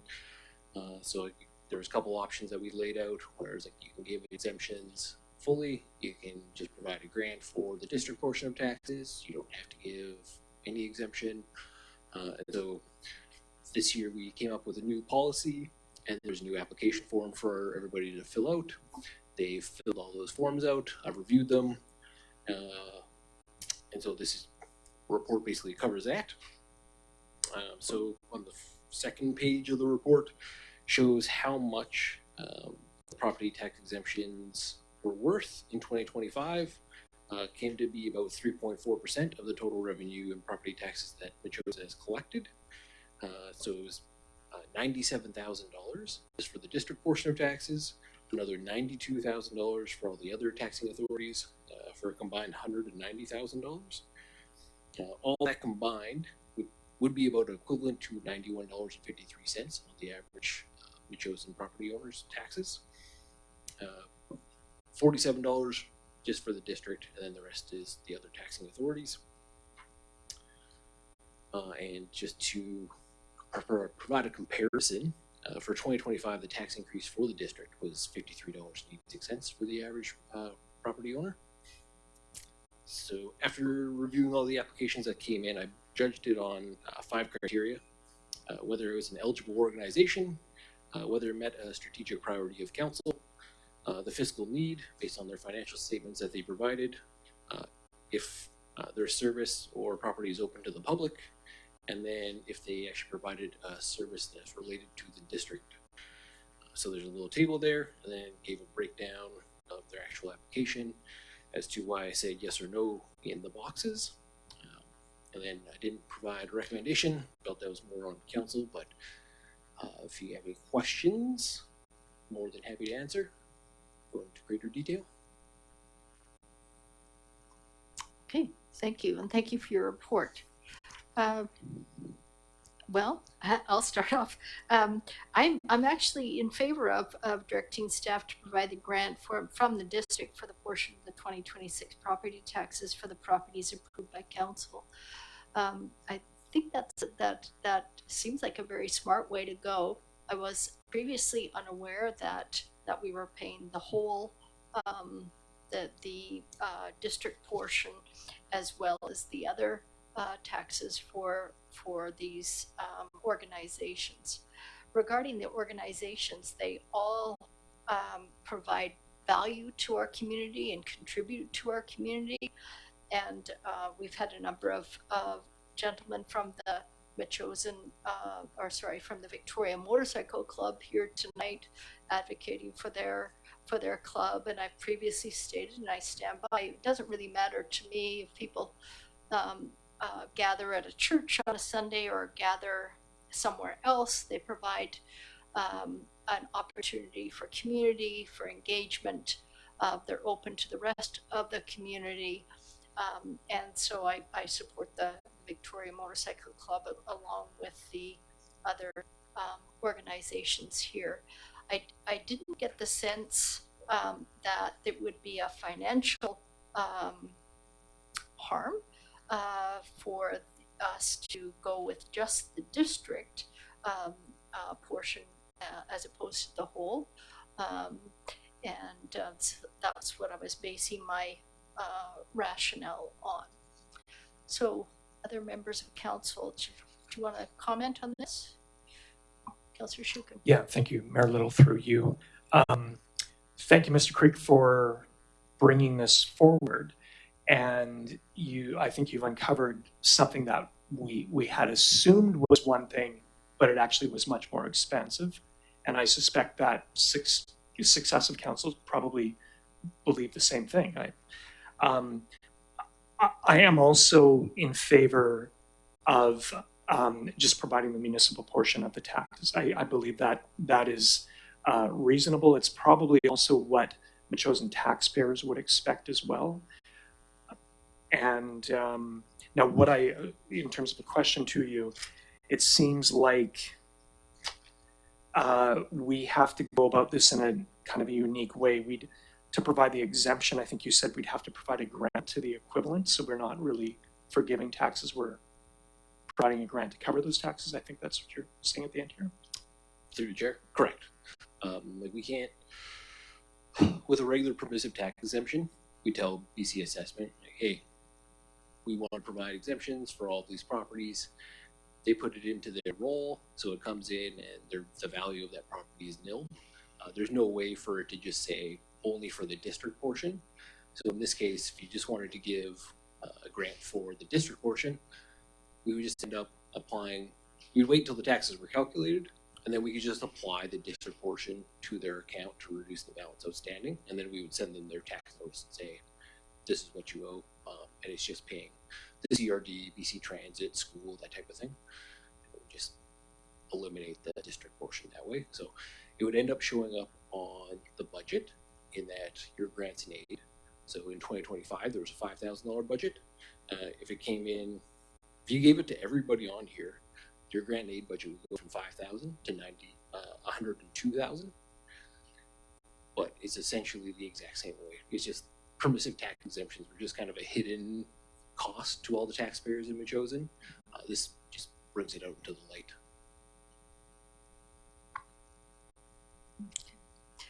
And there is one of these. We also give $5,000 as a line item to the Metchosin Health Society in our budget, right? Chair, correct. Yeah. And that's not tied to anything. That's just a historical line item. Correct. I think it just kind of goes to their operations and whatever they see fit. Right. And according to their financial disclosure, could they afford their operations? Through the chair. How do you mean? Could they pay for the taxes without No. getting the exemption? So are they in financial need of that $5,000? Oh, Yeah, they aren't making a ton of money there, through chair, sorry. And they've just got a little bit in the bank, so it definitely is, they do have a fiscal need, is what I identified. Like, they should get some kind of form of help, because it is a strategic priority and a fiscal need. And it's, like, they don't have like some of these organizations that have hundreds of thousands or hundreds of millions of dollars in their bank account. Mhm. Okay, thank you.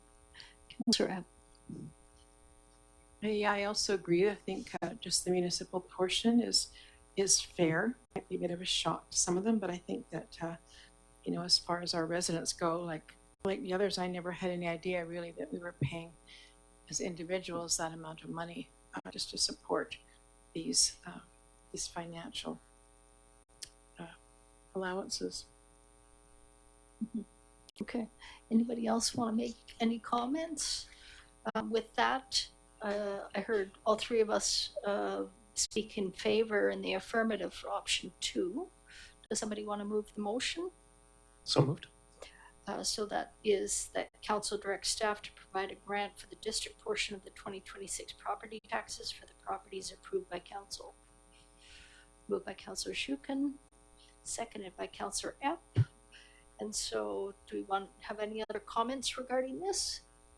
And I guess we should also talk, do you want us to also talk about these organizations? They're fine to me. We've approved them before, but maybe that could be a second motion, CFO Creek? Chair, yeah, if I could just make sure you confirm that, yeah, you want to give them, everyone, an exemption or grant, essentially, for the district portion? Okay. Okay, so let's do 2 motions. Sure. Yeah. So this was moved by Councillor Shukin, seconded by Councillor Epp. Any other comments, motivation? No. Call the question, all in favor? That's unanimous. And then we have another motion regarding approving the list of recipients on page 108. 108, I think, yeah. 108, yes. Yeah. So I'm happy to move that the following organizations receive a a grant for the district portion of the 2026 property taxes to BC SPCA, Camp Thunderbird, Metchosin Hall Society, Anglican Synod, Victoria Motorcycle Club, BC Parks Foundation for their 2 properties, and Victoria Humane Society. So This is moved by Councillor Shukin, seconded by Councillor Epp. Any other comments? No? I'll call the question, all in favor? And that's unanimous as well. Okay, thank you, Mr. Creek. Thanks, Council. We'll get our council back to the table. We've lost 3.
Okay, Council, we're going to turn to page 111.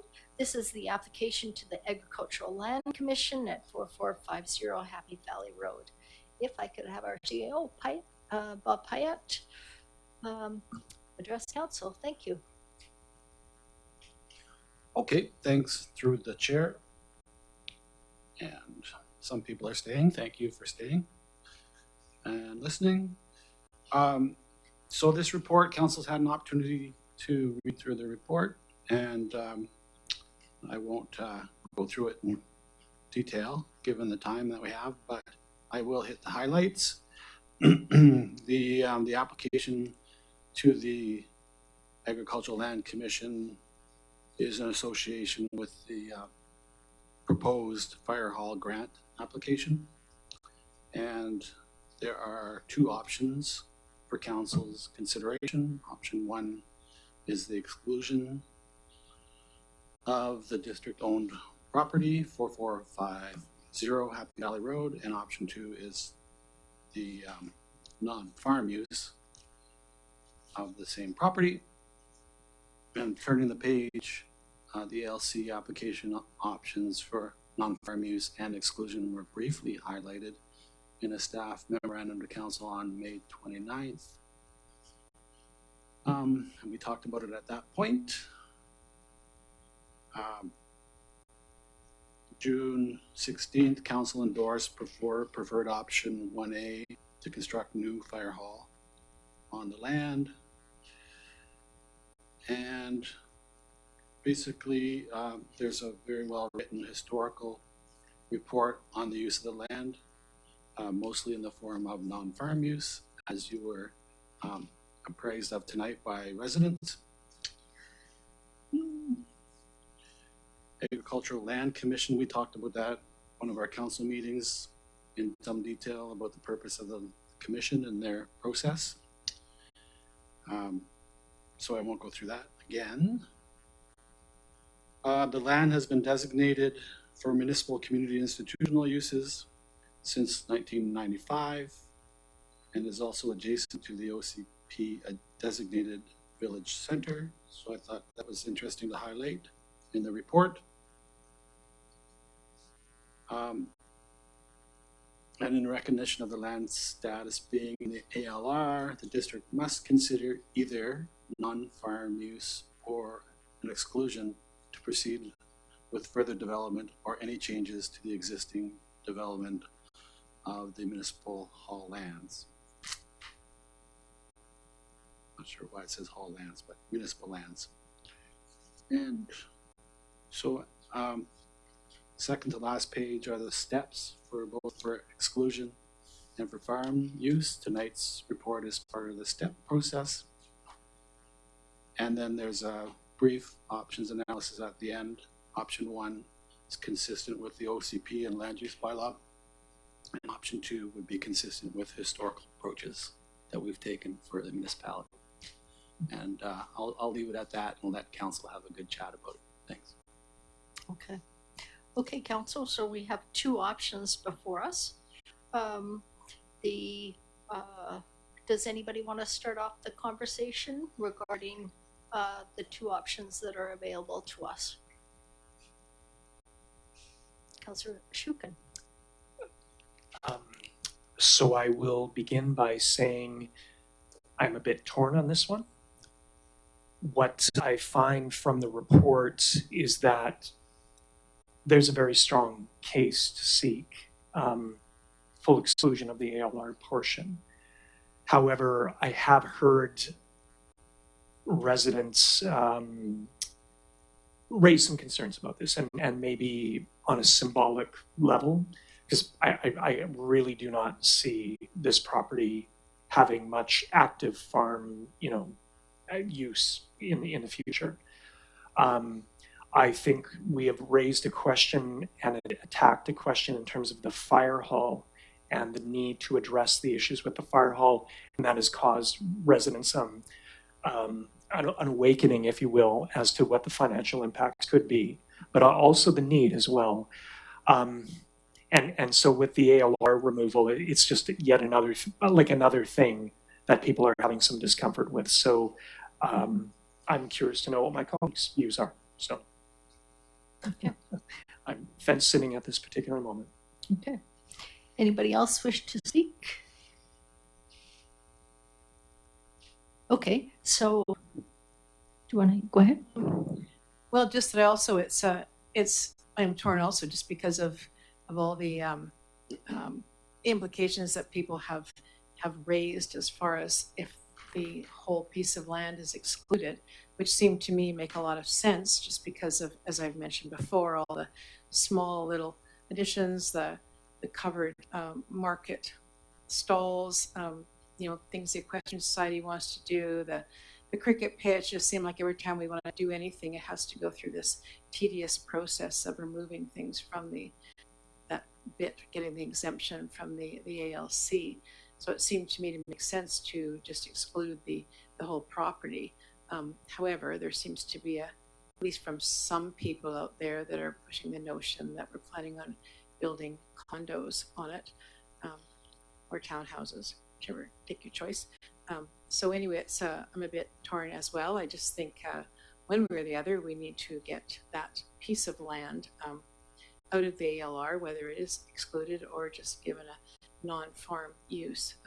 So yeah, I'd be interested in hearing what everybody else has to say as well.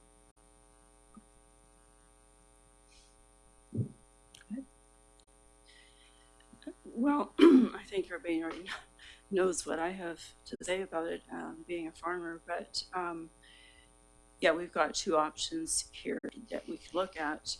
We don't have all of the options, I don't believe, to do with where a fire hall is going to be, where it might not be, where temporary is going to be, costs.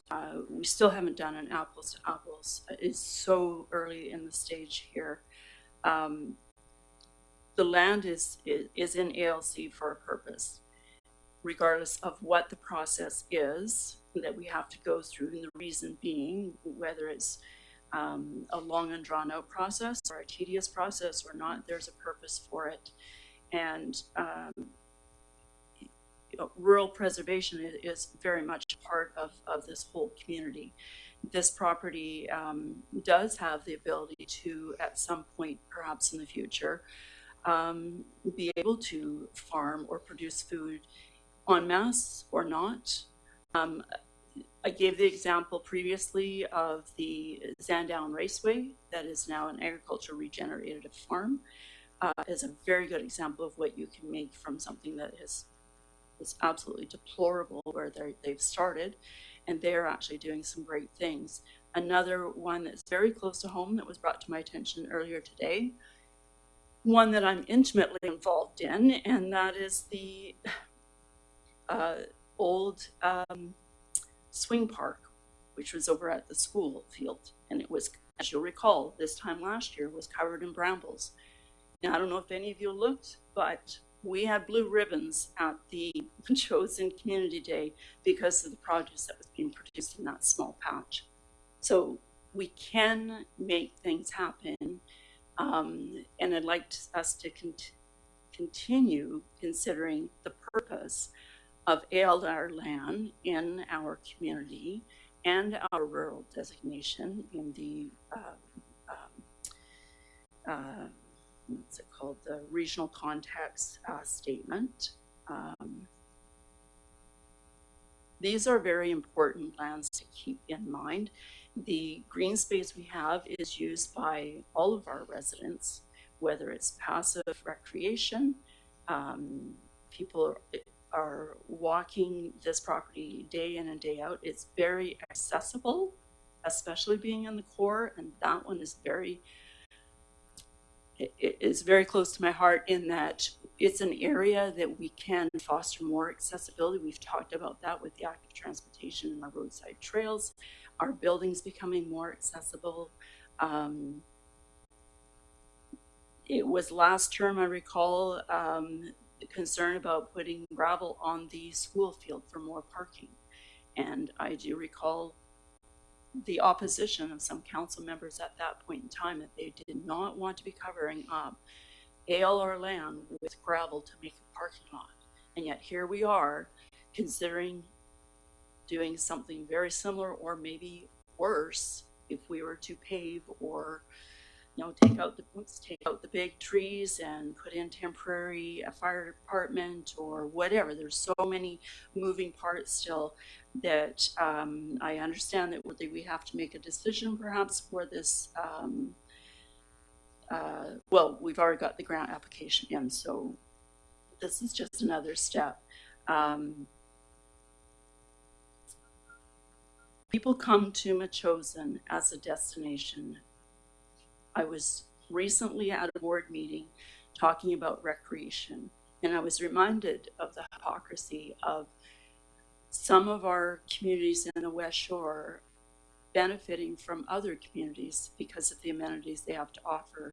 And we have a lot to offer, but if we want to keep rural, we need to protect the green spaces that we have. We need to foster and keep fostering the fact that we are a destination for people to come and shop, go to our farmlands, come to our Metchosin Day or our farmers market. And yes, that means seasonally we'll use the field as a parking area. I see lots of people using it for picnicking and, you know, families and so on and so forth. So if we have to do it bit by bit, if we need some land and apply to the ALC, we do that. To take the whole thing out, it'd be a shame. Once it's gone, that's it. And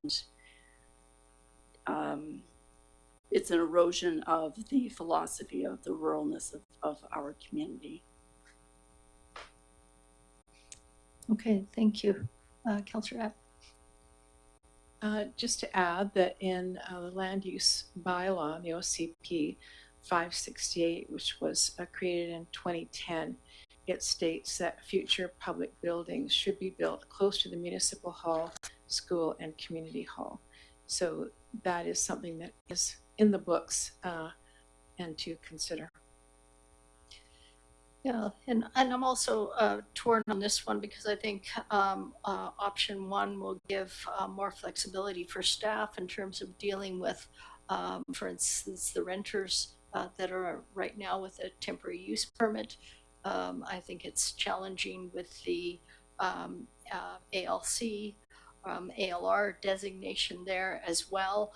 But we've also heard from the community, or the ones that attend council meetings anyways, and perhaps this option two would be a more palatable option to petition the ALC for non-farm use for that particular portion.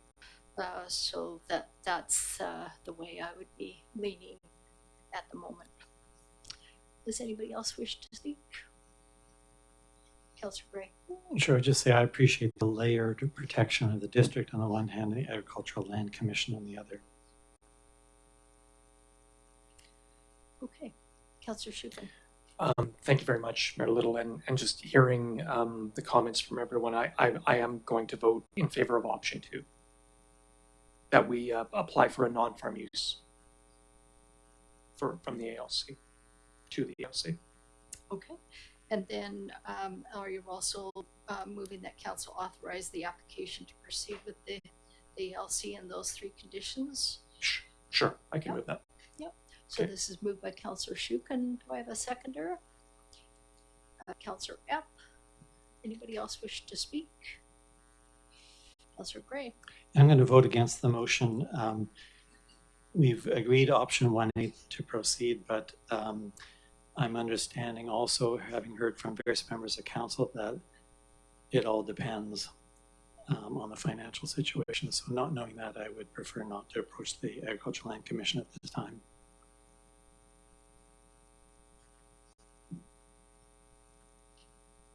Okay, I'll call the question. All in favor? Those opposed? Councillor Donaldson, Councillor Gray opposed. Thank you. Good discussion. Okay, now turning to reports for information. Next up is the Community Risk Assessment, Metchosin 2025. We had a presentation earlier this evening. The recommendation is to receive this for information, but I'm also wondering if perhaps the fire chief may want to comment at this time regarding next steps, or particular council members may want to weigh in on the next steps starting on page 129, or anything in the report actually. Does anybody want to talk about those points? Go ahead, Well, Councillor Shukin.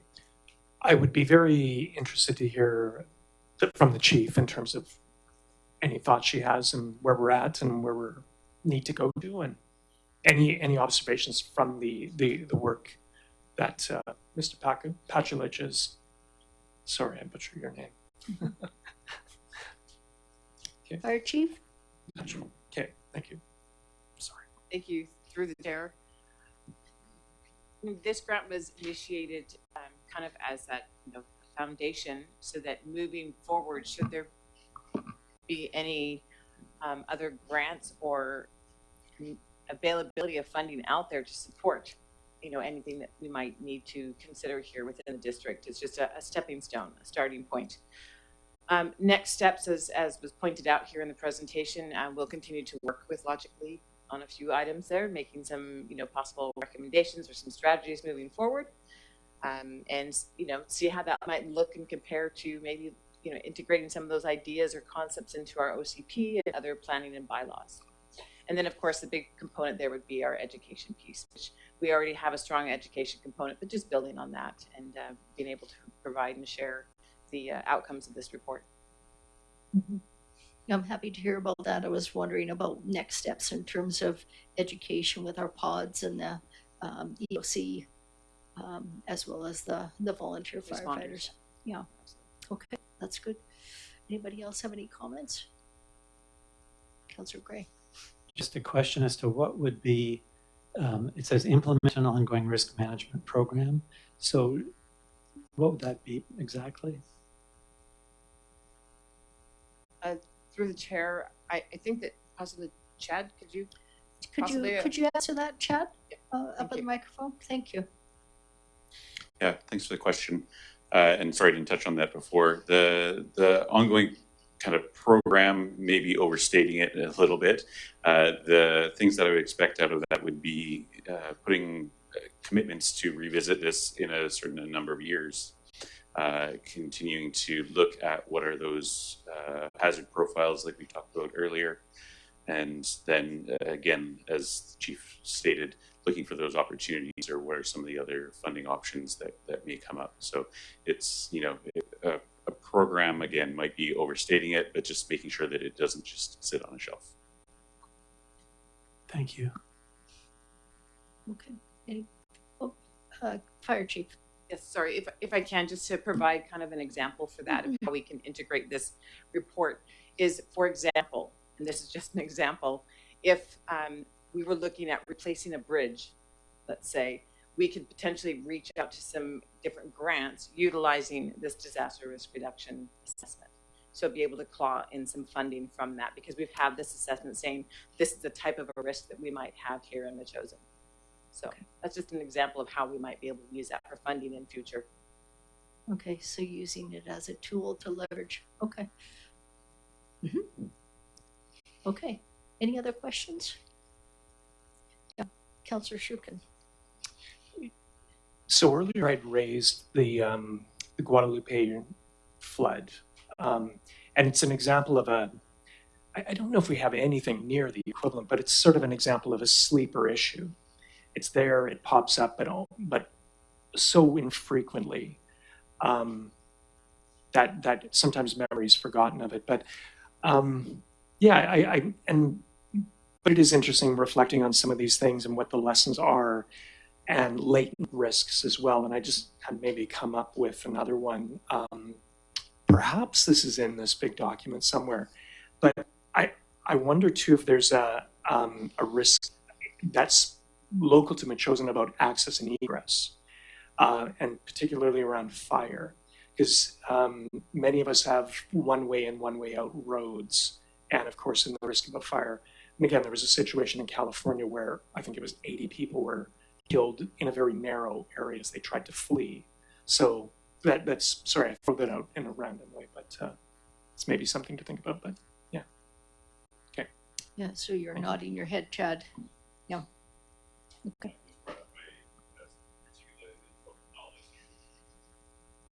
Okay, so this was noted in the local knowledge summary. Okay. And are we, just a question through the chair to the fire chief, I think we're working on or already have an evacuation plan that we're tweaking and providing more information to the public on? Correct. We did an evacuation plan 2013.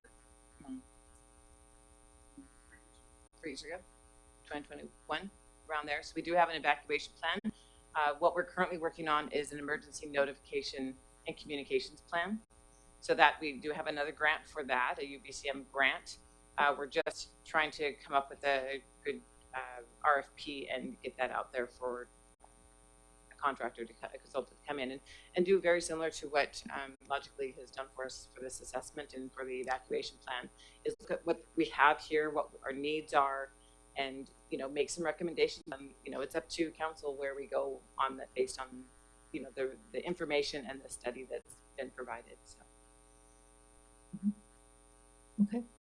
Thank you. Okay. Any other comments or questions? Okay. Seeing none. It's a very large report. I encourage you to read it again when you have time.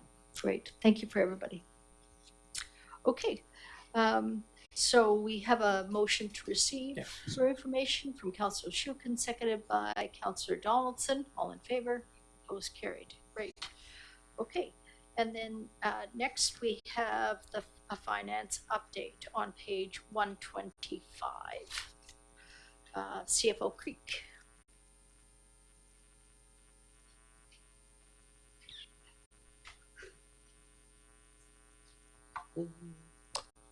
Thank you, Mayor and Council. Through the chair.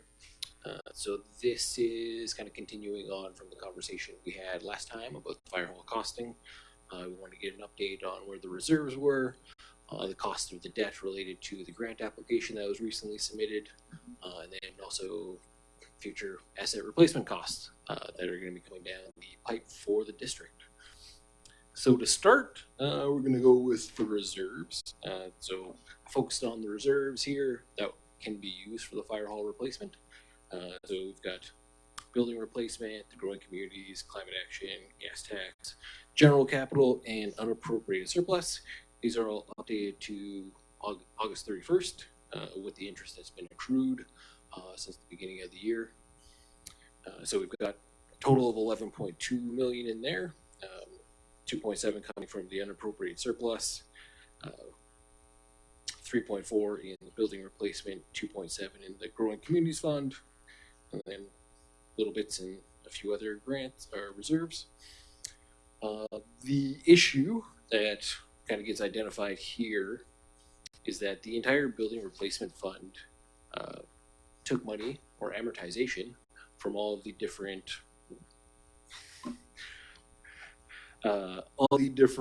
buildings in Metchosin. So the fire hall, the emergency operations center, the search and rescue garage, apparatus bay, municipal hall, community house, etc. And so we've fully amortized half of those buildings. And if we use all of the money in the building replacement reserve right now, there'll be nothing to repair or replace any of the other buildings. We'll start back at zero. So it's one issue kind of dealing with the funding going forward is a choice by council. This one, next one, ones after is which one do we want to replace? All of these buildings, or are we just going to kind of let them fall into disrepair? Do we want to increase the repairs and maintenance budget for buildings so that we can extend their life? Some of them, like the fire hall, seem to be a bit past that time frame of, hey, we can put in $50,000, $100,000 to keep this thing going for another 20 years. Doesn't seem like it based on the engineering reports, but again, I'm just accounting here. And then I guess going on other reserves shown on page 131. There's all the legal, snow removal, public works efficiency, etc. So right now they're sitting, if we actually complete all the capital projects in the year, we're at $19.3 million left, or 19.6. We can add in $1.3 million of amortization that we'll add in at the end of the year, so 20.9, and then a little bit more interest. But so, as we know, for the grant application for the fire hall, we're about $6.7 million short, even with if the district receives $7 million. So there's a chart here on page 127 showing what it would cost in order to pull in $7 million. So either through 5 years or 30 years, Annual payments ranging from $1.5 million down to $465, with the average residential property increasing taxes from $736 down to $223 per year. This is all based on the idea that we get the $7 million and the interest rate doesn't fluctuate too much from the what did they get down to? I think it's 4.62% as of today. So I think these numbers were based on 2 weeks ago, so the interest rate has gone down a bit since then. They're expecting the interest rate to be cut by 0.25 on Wednesday, but whether or not it does. So in a comparison, on pages 133 through 138, I do a comparison of trying to save taxes to pay for the $7 million discrepancy versus taking on debt. And as shown on 133, if we increase taxes by 5%, which would generate $150,000 a year, versus borrowing the $7 million, we would never actually save up enough money to pay for that fire hall. By 2052, we will go from a $7 million discrepancy between the cost and the reserve to over $9 million. So it's just not feasible. So by 2052, it's $23 million cheaper to borrow the $7 million today than it is to try and wait. And this is played out all the way up to page 137, showing a 25% tax increase. So 25% tax increase would generate $750,000 a year. It would take until 2037 before the reserves finally catch up to the fire hall cost. So the cost of the fire hall is increased by $8.9 million to $29 million, whereas the borrowing of the $7 million ended up costing us $1.7 million in interest. So a total savings by borrowing now versus waiting of $7.1 million. And that's, the 25% was kind of as extreme as I went in the calculation. You can go a little bit higher, but even then I just don't see a 25% tax increase being likely or supported by anybody. So these numbers are all based on us, the district, funding the debt servicing costs through property taxes. There's a few other ways to actually get that, generate that revenue. One of them being increasing the user fees. Another being changing or canceling service agreements that we have in the district. And four, by reducing service levels. So reducing service levels, there are a number of different ways to consider that. When it comes to capital assets and infrastructure, generally means we're not going to be paving your road, we're not going to be plowing the snow until there's 1 centimeter, 2 centimeters, 3 centimeters, an inch, that type of thing. Just kind of what's deemed acceptable and safe. It's probably recommended that, based on the condition right now in the chosen, that all four of these options are considered. That way, the burden isn't placed on one specific user. Right? So if we increase some taxes a little bit, increase the user fees some more, change and cancel some service agreements that the district has that may not provide equivalent dollar for value, and then reducing the service levels, such as allowing a few more potholes, a few more cracks to go unsealed, that type of thing.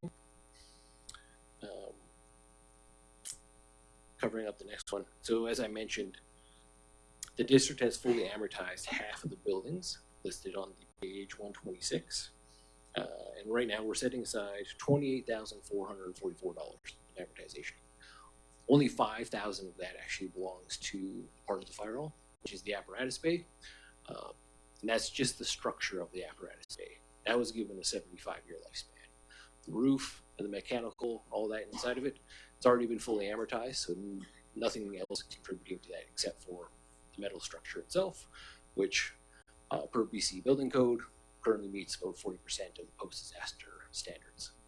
So if we save that $28,444 on the remainder, we'd end up with $656,000 by 2050, add on some interest, we'll be at $732,000, which isn't really enough to replace any of the buildings listed other than maybe the pavilion. So on 128, I give a couple examples of this. So the salt shed itself was built for $347,000 in 2022, expected to have a useful life of 75 years. With inflation compounding, the replacement cost would end up being over $3 million come the end of this century. District would need to save $18,688 per year for 75 years, while we're earning 2% interest on those reserves to be able to replace that shed. Now, we increased that for the municipal hall itself here. This had an insured value of $3 million in 2022. It was originally constructed in 1999, expected to have a 75-year lifespan. Again, cost of replacement in 2074 would be over $12 million. In order to have that, we'd have to allocate $161,000 a year for the remainder of those years. So, funding gap, this is our big problem. Current building reserve contribution is $28,000. Just those two buildings themselves require $179,000 a year for those 75 years, meaning we have a gap of $151,000 a year, or 5% tax increase, which is equivalent to $72 for every average residential property here. When that was extrapolated out for the remainder of the assets that we have, the roads, the bridges, the trails, the equipment, our annual funding gap is over $3 million. And this is partially offset through the Community Works Fund, where we receive $300,000 a year, which can go towards infrastructure, like the fire hall and the roads and bridges and trails, but it's only 10% of that cost. So now, due to life and length of these assets that the district has, if interest rates climb by 1%, it would reduce the annual funding gap by more than $1 million. If they were to fall by more than 1%, it would actually grow by $1.5 million. Same goes for the rate of inflation, right? So this number is all calculated on 3%. If that becomes 4%, $1 million down to 2%, or if it goes up $1.5 million down, saves $1 million. So if we wanted to avoid the outright replacement of buildings based on their estimated lifespan, we certainly increased the budget maintenance, the maintenance and repair budget for these buildings. The district has not, in history, put enough money into the fire hall. It's been kind of patching the roof, resulting in the leaks that we've seen, and kind of scapegoating through. Like, we got the roof on this guy for $120-something thousand this year, but it's generally not enough. The only building that actually had a reasonable amount of building maintenance budget was the school. So we've allocated $35,000 a year to that. We haven't, thankfully, used all of that this year, but it is something that building has parts of it that are close to 100 years old, and so it really should be something that could be focused on, because it is cheaper to maintain them than to go out and just wait for it to fall apart and replace it. So, what else am I talking about here? I guess the replacement schedule itself. Our lovely slides here. So page 139 through 147. I kind of went through a 20-year span. When I looked at 100, it was too many numbers, couldn't fit on the screen. So I cut that idea after talking with the corporate officer. It just looked bad. So here is our building replacement schedule for the next 20 years. Cuts off 2045 because we didn't have anything at 2045 through 2050. So 2030 here, $597,000, and then by 2045 we've got 1.7 million. These numbers all come from 2030, more apparatus bay upgrades, like the roof and the wiring, that type of thing. The community house, 2031, we're looking at the EOC. 2032, also the school and EOC. That big one there in 2039, it's more municipal hall. A road top replacement schedule. This is the big kicker, because this is the largest item that we have for the district, is roads. So I didn't throw in the numbers like this guy, just because there were far too many. So they're on the bottom there in the little column. So it starts off at 1.3 million, then 573, and then 5 million, 3.6, 8.1 million in 2029, etc. And it just gets bigger and bigger. This does include some inflation in the numbers, but this is the one that ends up draining the reserves that we have. Bridge replacement schedule, so 2029, 2107.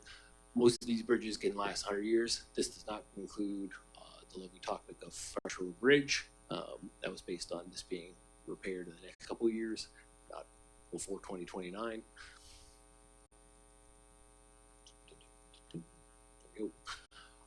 And so combined, all of these, so 2025 through 2029, we're looking from starting at 1.3 up to 500,000, and then topping off at 8.1 million in 2029.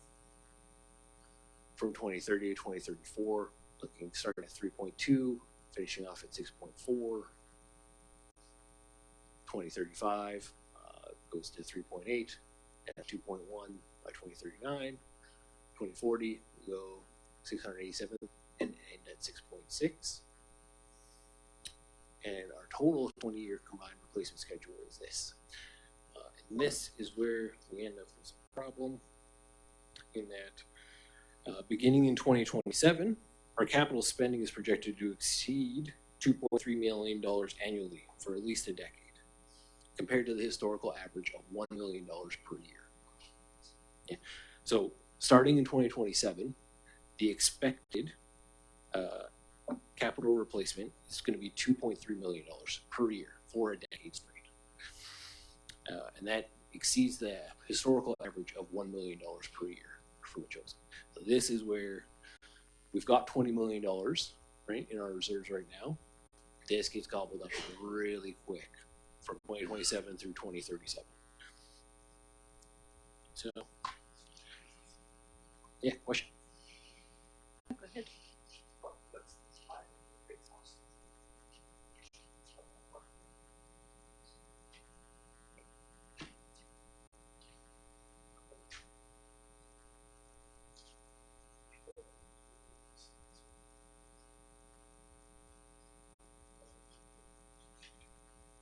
Through Chair, you are probably correct with that. Where did it go? Sorry, I started to stable this together.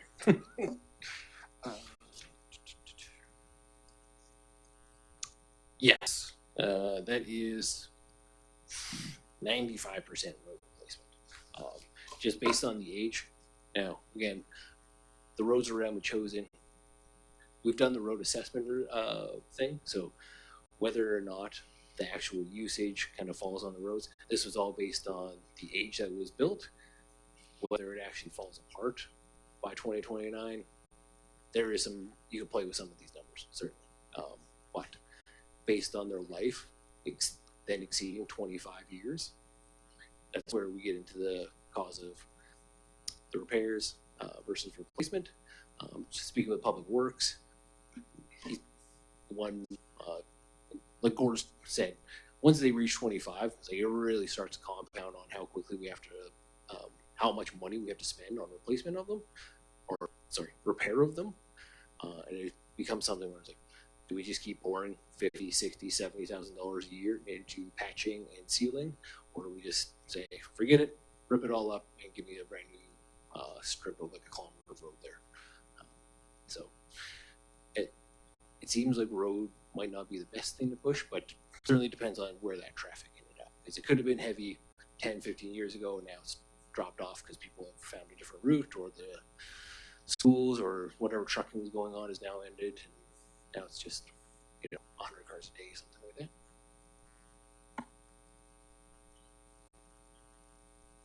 Nope. There we go. So again, the big problem here is lifespan of these assets, inflation costs that escalate, as we saw with the fire hall. If we just dealt with regular inflation of that 2% from the beginning of it to now, the cost of it would have been less than $1 million to replace. That hasn't happened, unfortunately. So us hoping that inflation is just going to remain at about 3% for non-residential construction. It may, but then code changes, labor costs, that type of thing, they all escalate faster than inflation has been shown, which resulted in the fire hall going from, you know, a $500,000 quote to $1 million to $1.5 million to 21. So to say that it's not looking great, but through all this, it does highlight that while the current contributions are currently not enough for our reserves to meet the long-term asset management replacement costs, we do have opportunities to strengthen our position through strategic borrowing for critical assets like the fire hall, combined with phased increases to our reserve contributions through minor property taxes increases, enhanced maintenance practices, and continued pursuit of grant funding. So a balanced, multi-pronged approach will allow the district to maintain service levels, avoid sudden tax shocks, and build a sustainable plan for renewing its infrastructure over time. And that's kind of where we're leading into our next budget cycle here, starting in October. We should really start aiming for that wonderful asset replacement number of, let's get 1%. If we can slide into even better for the long term. Things aren't going to fall apart, you know, this year, next year, and then maybe the fire hall. But the rest of them, the roads, heck, the pavilion looks good. The Pioneer Barn looks great. The rest of them, it's like we're just kind of playing with fire the longer we delay a critical asset management piece. Other municipalities have already included that in their taxes, like Highlands. And so it's already part of their mill rate as an extra bonus for everybody there. And I would recommend implementing that, because the more we save, the more we get to avoid any future requirements for debt to replace an asset. Any questions? Okay, lots to think about. Do we have any questions for Mr. Creek? Go ahead, Councillor Gray. Through the chair, just maybe a quick one. The school reserve, you say, is separate, and we have the numbers here. Is it adequate, do you think, or is it another one that needs to be, or is it in the calculations? That's a tricky one. Through the chair, sorry. It's about $300,000 right now, I believe. And the school, based on its age, boy, like you think it'd be falling apart but more than it is, but still holding together pretty well.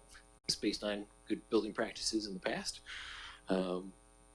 What it's going to have by the end of its life, after we've amortized it fully, unlikely that we would be able to fully replace that school. We can certainly, if we keep contributing the $35,000 a year, $30,000 a year into the building maintenance of it, we can certainly extend out that life. But to get an exact copy of that building right now, millions of dollars that we certainly don't have. And then I just note the apparatus bay, its expected life from this point forward is 45 years. Through Chair. So I took that number from the long-term asset management plan that was created back in 2022, where they just basically gave any building 75 years. Now I think that was before they had the engineer report showing, hey, it meets 40% of post-disaster code right now. So it does say 75 years. We aren't amortizing it based on that kind of thing. That's where we're getting $5,000 a year, even though it was built in 1995. And so we've still got $150,000 pulled out of it, but it's nothing. It's like whether you do get 75 years is questionable, especially if somebody actually, if it's struck by an earthquake or anything like that, it's gone. But the code requirement, I think it gets updated like every 6 years. So if it's 40% now, come 2030, you're gonna, I don't know, it's gonna be less than that, right? 25%, 40%. Thank you for confirming the expected life is 45 years. The code question is a different issue. It's not falling down because of that. Its expected life, I think, probably remains the same. could you just comment at the bottom of that same page, you mentioned the fire department needs to fulfill equipment replacement needs in the next 5 years. Are we going to use up that particular reserve then that is required for operations within the fire hall?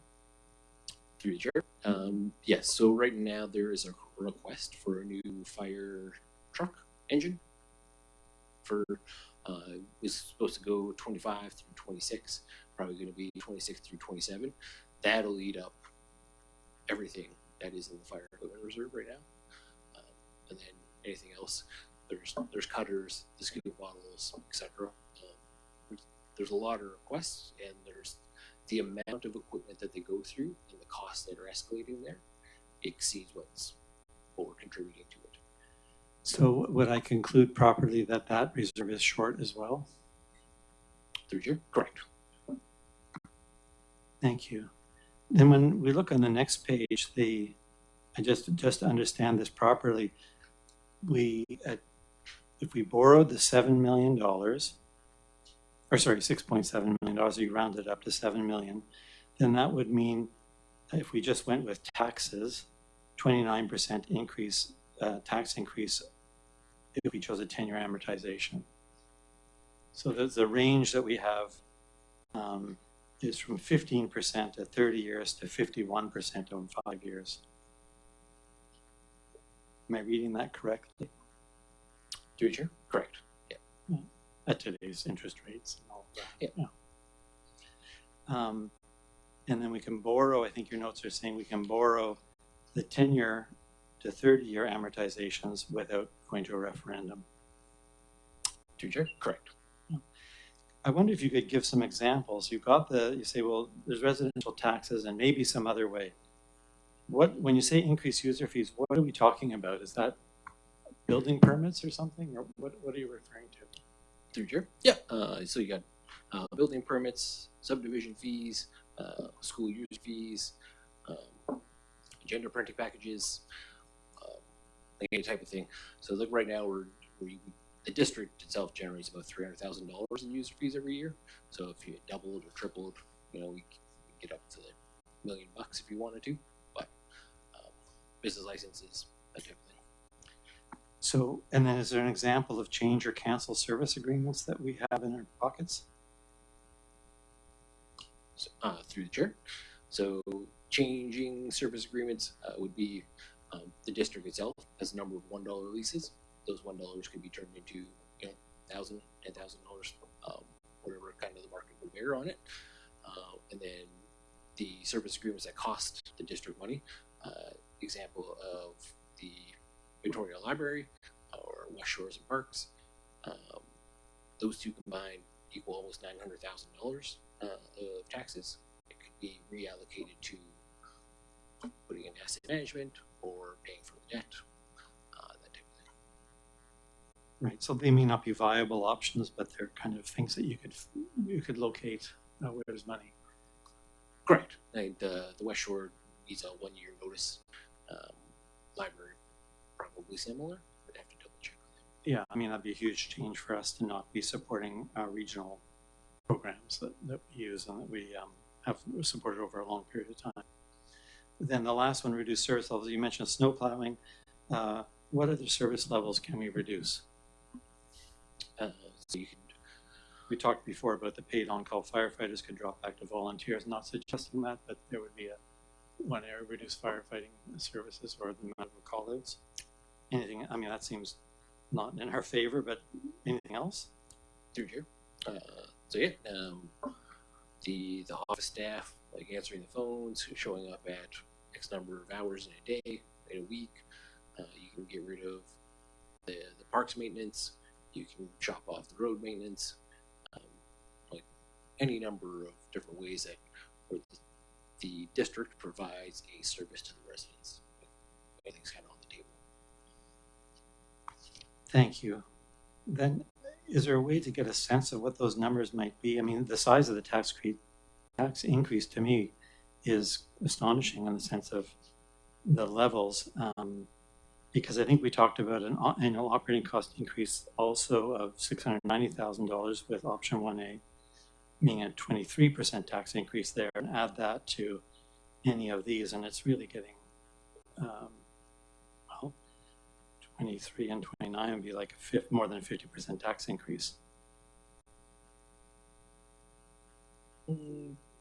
Chair, I mean, determine the cost savings from cutting services? Well, I'm just wondering if we need, I mean, if council, if we need to understand what are we doing here, what are the options? I mean, we have a nice list, 1, 2, 3, 4, but I can't imagine myself that we earn a lot of money from increasing building permit fees or something like that in terms of a debt of millions of dollars. Through Chair. Yeah, no, the service fees that we currently collect, so around the $300,000, right? So it's like if you doubled every fee that we have, so renting the gym went from $25 an hour to $50 an hour for pickleball, right? Where we have our leases, that type of thing, like it's not going to be significant in order to pay off the entire debt, but it's, again, if you take all four, we're going to get $200,000 from here, we're going to get $200,000 from there, we're going to get $200,000 from there, we're going to get $200,000 from taxes. Combine all four of those, you got $800,000, and right. I guess I'm just Mayor Little, sorry, I might ask a question if I could. Sure. Just so do you it's mostly property taxes is what we're looking at. You could potentially get some other money, but mostly through reducing services that we provide to build the building, including the services provided from that building. I'm just realizing the stark nature of the question here, but go ahead, Councillor Shukin. I have a few more questions on the next page. Okay, thank you very much. One of the things you just mentioned, sorry, I have two questions I just want to throw out. The business license fees. So as I understand it right now, those that pay them pay $35 a year. What I have noticed is that there seem to be certain properties that have significant apparatus equipment on them, and I wonder if they have actually been, what have they been paying? Well, I wonder if they've been paying the $35 fee for running a business from their property. But do you foresee that there's some way that we can collect more significant revenue from the businesses that run or are run in Chosen? Possible? Through the chair, that would really come back to the idea of like rezoning some land into commercial. So there's a number of businesses operating illegally on residential land. If we just said, okay, we're sick of you operating illegally on this, we're going to have you zoned as commercial. Boom, BC assessment turns you in from a 1 to a 6. We just quadrupled your tax rate. We're going to charge you that rate, and then we get CRD to crack down more on the illegally run businesses in the district. Like the business license fees, again, like guys mentioned, $35. Triple that to $100. Are people actually going to pay it? $35 is low enough. Should have been a good enough gesture to say, hey, come in and operate legally. Didn't do it. Don't get it. But if we go out and say, all right, you want to operate illegally, that's fine. We'll get you rezoned to commercial. We're going to hit you, and now you're paying. Your taxes just went from $2,000 to $8,000. Okay. The only difficulty with that, and it would be interesting if you could help us with this, is if you rezone a property and turn it into commercial and get that extra great tax revenue, you also potentially increase the value of that property by a significant amount. It's essentially a gift to the landowner potentially. So, yeah. So thank you. No, it's a bit of a conundrum, but I think it would be one. To be quite honest, I wonder sometimes if there's a fairness amongst our tax base. We had even talked about the potential of, those owners that I keep hearing this about illegal suites on their property and how are those to be accounted for. And again, Mr. Creek, this is nothing to throw at your feet, but in terms of property taxes, we might have to ask the question, are we all paying our fair share? So, and what the answer is and how we address it, that's another that is a challenge. So Yeah, like through the chair, like as the planner mentioned, right, where it's like you end up just changing the policies to make it easier for these people to come in. That's where BC assessment, like they need information coming from the municipality to go out there and say, oh, okay, you actually have this on your property. Here, let me increase that, because there's only so much they can get from some ortho photos from flying around and taking pictures and saying, oh, look, there's 2 buildings there instead of the 1 based on this building. And so changing the policy, really driving home enforcement on it. That could certainly, it sounds like, based on third-hand comments, there is quite a bit out there that could actually drive up the tax base that we have, and then result in increasing revenue. It's just kind of like the permissive tax exemptions, where it's like, hey, we just removed these, we now have a higher tax base. You go and find all those illegal suites and extra buildings, that type of thing, drives it up even more. Easy money coming in. In terms of fairness, I was wondering, one of the community members suggested that we have a parcel tax for the fire hall, and that way the contribution would be more equitable per household or per lot in Metchosin. Is that something that we could do, and would that be advisable? Through the chair. Yeah, so the parcel tax comes from the idea that there's a number of properties that receive a farm tax exemption in the district, which reduces the value of their land. So then when we apply the mill rate, we get pennies on the dollar from them compared to a regular residential property. With parcel tax, it's just flat. So say $50 on every parcel. Doesn't matter if you're classified as a farm, residential, recreation, like a utility, it doesn't matter, like everybody's going to end up paying it. The one part is like it's fair in that everybody gets it. It's unfair in the idea that the person with a property valued at $4 million is paying the $50, and the property that's valued at $800,000 pays $50. So it's not the greatest way, but certainly one avenue that we could take in regards to collecting it. I was speaking with Councillor Shukin about it earlier, and you can also attack it from a point of doing a frontage tax, which is similar to the parcel one. So frontage would be based on the total frontage of that property on the road. And so bigger the property, would assume have a higher value. We would then provide a dollar value per frontage meter, and then we could collect. So they've got 50 meters on the frontage at $5 a meter, collect 250. If it's only 15, we collect 75, and it varies. So that'd be a different way to collect it, but in the same manner. I think we should explore that more. That seems like a more equitable approach, and also in terms of, I like your suggestions that some combination of these options would be the likelier way we should go. And I lost my train of thought. It's getting late. I can't remember. Okay. Anybody else have any comments, questions? Yeah, just flipping the page, I'm struck by the statement about the annual funding gap is almost $3 million. This is to rebuild the reserves, and I think that's without the fire hall included. Through chair, correct. And so does that mean that we're short in our reserves $3 million, meaning to deal with that solely through taxes would be 100% tax increase? Through the chair, good question. Does that pan out? Sounds about right. Yeah. Thank you. Just so we get the idea that we're kind of behind the ball a little bit on things. I know we made the decision with it before we looked at the finances, but now that I look at the finances, I just wonder about you talked about it in your article in the Muse, to pivot, we should be pivoting now. These numbers are, what I took from the article in the Muse was that we're going forward for a grant, but if we don't get the grant, we'll go to a less expensive option that will meet all of our needs.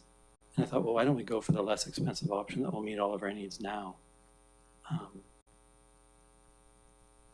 You know, when looking at these numbers, like 100% tax increase, 23% increase for the operating cost, somewhere between 50 and 29% to service the debt.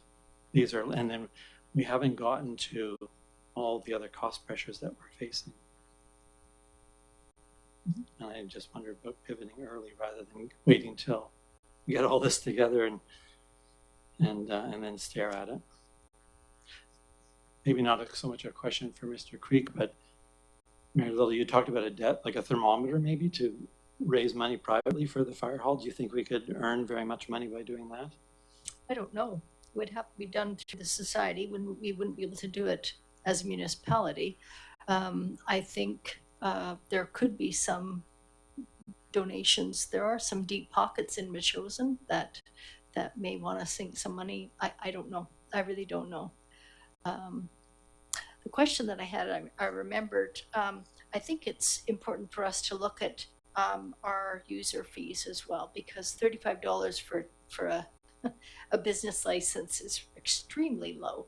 And maybe we can have a gradated system, because somebody's selling scones at their roadside bakery with a business license of $35, and some of the big businesses that we do have, some of them may not have taken even out the 35.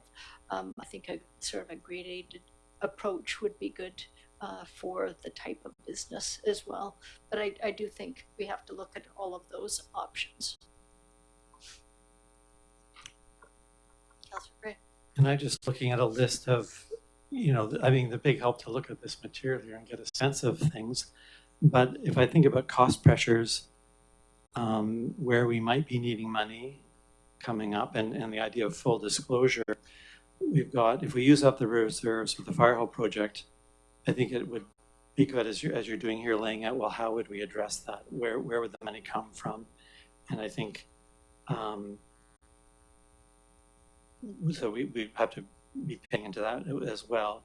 We've got the potential fire hall overruns, you know, public projects seem to overrun 20 to 30%. So that adds another $6 million somehow. Additional costs for the drainage, the septic, the building code, for the upgrades for the vacated EOC, fire hall admin, and the apparatus bay under option 1A. I don't know if we've paid fully for the QP settlement that's coming, or has it come and we dealt with that? Nope, negotiations ongoing. So that one's coming up. The fire department potential unionization, someone estimated that at $500,000 or $500,000 a year. The operating cost increase of $690,000 a year. That's like a 23% tax increase. The RCMP additional officers, I think it was 15% at the beginning, and now it's smaller than that, but we still have a fairly significant tax increase coming, phased in because of the reserves. New RCMP building that we'll be paying into. We won't own it, but we'll have to pay something towards it. The ECOM and CREST last year was 22% increase, I think, which we softened with the reserves. West Shore Parks and Rec renewal and strategic plan. The proposed CRD new performing arts facility and the Wandafew performing arts facility. The Langford and Victoria request for cost sharing for cold shelters, for mental health initiatives. AVIC is asking for support. Annual operating costs at the school, you know, if we don't change the leases and optimize rental of the commercial side and the gym. The roof, and I think a septic tank at the school.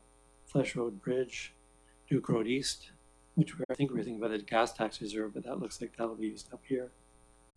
The buffer land trails and park management costs, the Weirs Beach stair completion. I mean, some of these are smaller costs, but if we take over the St. Mary's old church property, there's the cost of demolition of the old church hall preschool building.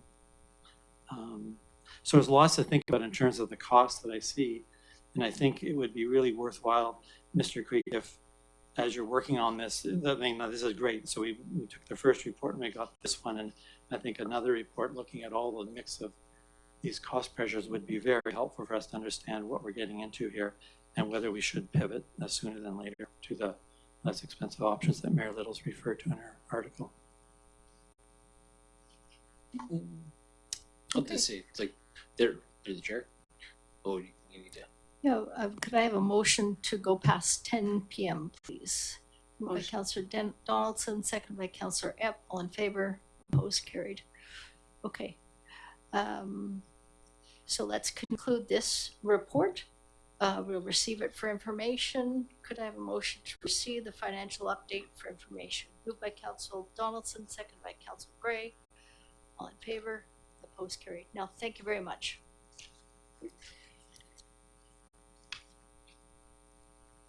Okay, thank you, everybody. Let's move along to page 149. This is the District of Chosen Building Inspection Department reports, July, and then on page 151, August. Moved by Councillor Shukin, seconded by Councillor Epp. All in favor? Opposed? Carried. And then we have the public communications report statistics, roads and trees and bylaw land issues continue to be the majority. This is for July and August. Could I have a motion to receive? Moved by Councillor Donaldson, seconded by Councillor Epp. All in favor? Opposed? Carried. And then we have the Peninsula and Area Agricultural Commission 2024 annual report. Really interesting reading. Councillor Donaldson, did you want to comment on this? Sure, thank you. Yeah, they are a dynamic group. I really enjoyed reading this particular report. Actually, I don't know if anybody noticed, but my picture is in there. Because I was invited to speak at their Farmer to Farmer conference they had last year, so that was pretty exciting. But every page has something interesting. We had the AVIC farm tour that we hosted here in Metchosin as our part of being involved with the convention. The PAC put on a workshop for illegal dumping on ALR land. That was very informative, something that we're going to be addressing here in Metchosin as updating some of our soil deposit bylaws for that particular for farms, ALR, etc.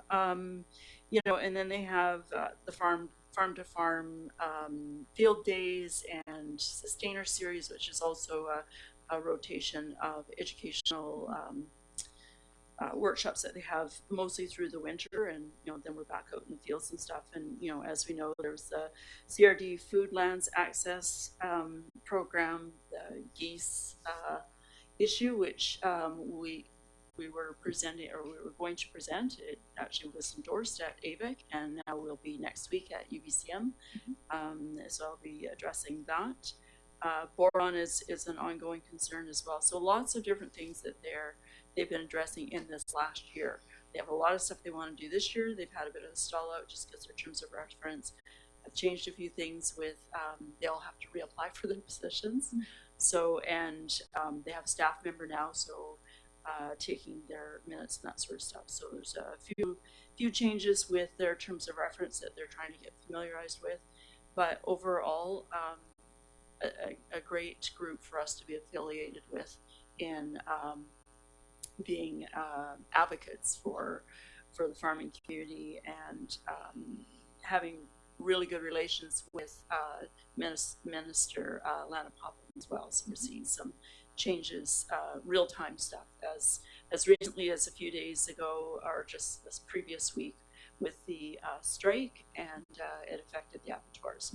Now the abattoirs are considered essential service. So yeah, lots of good news, and trials and tribulations and things that they're working through. So good stuff for us to be aware of. Yeah. Councillor Shukin. Well, just mention the involvement of Robin Tunnicliffe, who we all know. I think she's the chair, and yeah, very involved. So yeah, excellent report. Okay, I too was interested in the boron issue. That's really interesting. Elevated levels in some compost material that should really be there, suggesting contamination from other non-farming sources. Okay, let's thank the PAC and move receipt. Councillor Shukin, Councillor Donaldson, second. All in favor? Opposed? Carried. Can I just ask a question about the status of our work on the dumping? Through you to the CAO, are we moving along with that? On the status of the dumping where? The idea, there was a workshop held by the Business Agricultural Group, and I think we were going to follow up with the idea of stronger regulations about dumping on farmland, and I just wondered the status of that. Okay. CEO Payette, I don't think there has been any movement on bylaws, shoring up the bylaws to mitigate illegal dumping. Has there been any work on that? Oh, thanks through the chair. I'm just kind of thinking back. There hasn't been a lot of work on it this summer, but dumping on ag land. Yeah. There's discussions with CRD and CRD bylaw. There was a lot of discussion with CRD bylaw and enforcement options. But in the last couple of months, it's fallen off the map a bit. Yeah. So. Let me turn to our Deputy Corporate Officer as well. Ms. Hanson. Sorry, through the chair. Just to let you know that it is on the planner's list of her to-do list. Okay. Yeah. Her long to-do list. Yes. Okay. Thank you. Yeah. Okay. Okay, I'm going to call the question again. All in favor? That's unanimous as well. Okay, and then on page 179, we have a note from Mr. Grant Brown, the Chief Administrative Officer for West Shore Parks and Recreation, the September 2025 report. It's in between this is the report on their facilities master plan. It's in between the second and third draft stage. So that's for our information. Okay. Move receipt, Councillor Donaldson. Move receipt. Moved by Councillor Donaldson, seconded by Councillor Shukin. All in favor? Opposed? Carried. Okay. Now moving along to correspondence for action. We have correspondence on page 181 from the co-editor of the Machosen Muse regarding request for paying for our ad. We're getting a very good deal. If we had to pay for that in the Goldstream Gazette, it would be $800 or $900. I really don't think they're asking for much. $138 per month. Councillor Gray. I'd move that we pay the Machosen Muse $138 per month for a run of 11 issues in a year. Okay. For the quarter page advert that the district places each month. And just before we get a seconder, the Deputy Corporate Officer is the one quarter page. Is that sufficient to meet our needs? Absolutely. Okay. And do I have a seconder for that? Seconded by Councillor Donaldson. Any discussion? Go ahead. Yeah, I think, the Machosen Muse is a very important part of our community. And I think that supporting it in this way makes a lot of sense. I think they're also doing some other, call outs for financial support as they've done in the past, and I wish them well in that. I think the only thing that I think is important is that they remain a nonpartisan newspaper.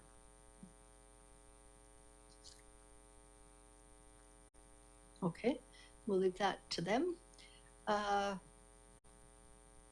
Now, where have we got? We got a first and a second. I'll call the question. All in favor? Opposed? Carried. Thank you. I'm getting tired. Okay, on page 183, we have a letter from Mayor Scott Goodmanson regarding operating support for the Foundry West Shore. I would suggest that we referred this to our grant and aid, although I don't think we have anywhere near the $100,000 over and per 5 years, so 500K. We would not be able to provide that kind of financial support, but I think we could provide some. So let's keep track of that. Perhaps I'll forward that to our CFO, Jeffrey Creek, so that he could include this in our grant and aid package. Okay, is that okay with everybody?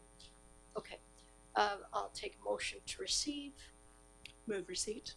Moved by Councillor Donaldson, second by Councillor Shukin, all in favor? Opposed, carried, great. And then we also have another letter from Mayor Goodmanson. This is regarding a matching grant of $5,000 for the Forge for the Trade-Centered Medical Health Clinic. This also sounds like a great idea to me. A number of us attended the opioid mitigation workshops, and one of the things that was concerning to me was the increase in substance use amongst trades. Particularly, there was a number of overdoses in the trades in young men between the ages of 20 and 40. And reaching that population was very, very difficult. This is one way that they could reach that population and provide much needed mental health and other health needs. Okay, so should we refer this to the grant and aid portion? We're just heading into the budget season, and so we'll consider this at the grant and aid. Does that sound okay to you, Councillor Donaldson? Yes, I agree. Yeah, so we'll add that to the list, CFO Creek, the Forge. And it is a not-for-profit organization. Okay, take a motion to receive. Moved by Councillor Shukin, seconded by Councillor Donaldson, all in favor? Opposed, carried. And then we have on page 187, a memo from Scouts Canada. They would like us to sanction their presence in our community. Perhaps we could put this on our website, as we have done in previous year, because they're organizing their 2025 Apple Day, their fundraising drive on Saturday and Sunday, October 4th and 5th from 9 to 4. Okay, so we can ask the staff to put it on our website, and also when you're talking to your friends and neighbors, remind them about Scouts Canada having this fundraising. It's a great organization. They do a lot of good work in our community. Would it be worth making a motion that we welcome their involvement and presence in the community for Apple Day? Sure, absolutely. Okay, so I would move that we welcome the Scouts Canada into the District of Metchosin for Apple Day 2025. Okay. So moved. Second. Moved by Councillor Shukin, seconded by Councillor Donaldson. All in favor? That's unanimous. Thank you. So we have correspondence for information next. And this is a very topical item, given the report of Jeffrey Creek, or CFO Creek, just moments ago. So this is a report that came to the CRD table. This was a report to the Performing Arts Facility Select Committee of July 2nd. You've all read it here. There was a key finding in the Nordicity report talking about the benefit to all the CRD municipalities, the need for minor capital support for asset management and the maintenance, which is an essential component of any new service. And they did mention the Juan de Fuca Performing Arts.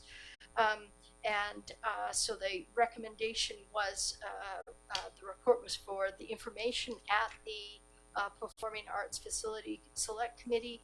I think it came to the Committee of the Whole at the CRD board, and I voted against it. And my rationale was not that in Metchosin we don't value arts and culture. In fact, we value it so much. We have our own center here. But this, I was keeping in mind our fiscal responsibility and all the services that we have, and to add one more, I just didn't think was fiscally responsible, so I voted against it. So it's going to come before the CRD board. for a vote. Director Paul Brent in the Southern Gulf Islands has asked for the Southern Gulf Islands to be included in that. Many of those residents attend performances at the Mary Winspear Center in Sydney. And so with that, it has provided an opening. So if you can add to a service, you can also remove from a service. And so that's why I voted against it. I want to know your thoughts because I represent all of you. What was this was from information, but was there a particular vote that came forward? Yeah, there was a vote that came forward at the, I think it was the committee of the whole meeting. And it was 1 against 23 and 1 against 22. 4.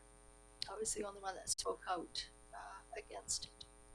And was it part of the Juan de Fuca Performing Arts was rolled into this, it seems? Well, it was a little bit. Judith Cullington did speak at the meeting, but they did talk about future performing arts sites and centers and having them involved in this. And it's hard to vote on something that is in the future and may affect us in more than just a service agreement here in terms of, remember what the ask was for us was they were going to come up with the capital to build the building, but we would have to come up with the operational costs, we as in the West Shore. And so it's difficult to come up with that, being in the affirmative when we don't know what that looks like. But it was more, the reason why I was voting against it was more because adding more and more services add more and more taxes to our citizens. And can I just check, are we still represented on the Juan de Fuca Performing Arts group and playing an active role there, or are we stepping back from that? No, we're still represented on that with our Councillor Epp is on that committee.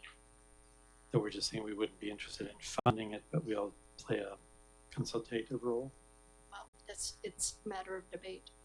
So I'm just asking for your input so I can keep that in mind when I will attend the meeting. Of course, I'll have an open mind. I'll read all the reports. I'll go there with an open mind, willing to be swayed by my colleagues, but I just wanted input from Council.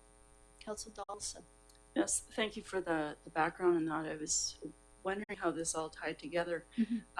Knowing that we have our own Arts and Cultural Center here, we pay into the CRD Arts, which covers a lot of different services, as well as we can benefit from that with our local artists applying for grants and such.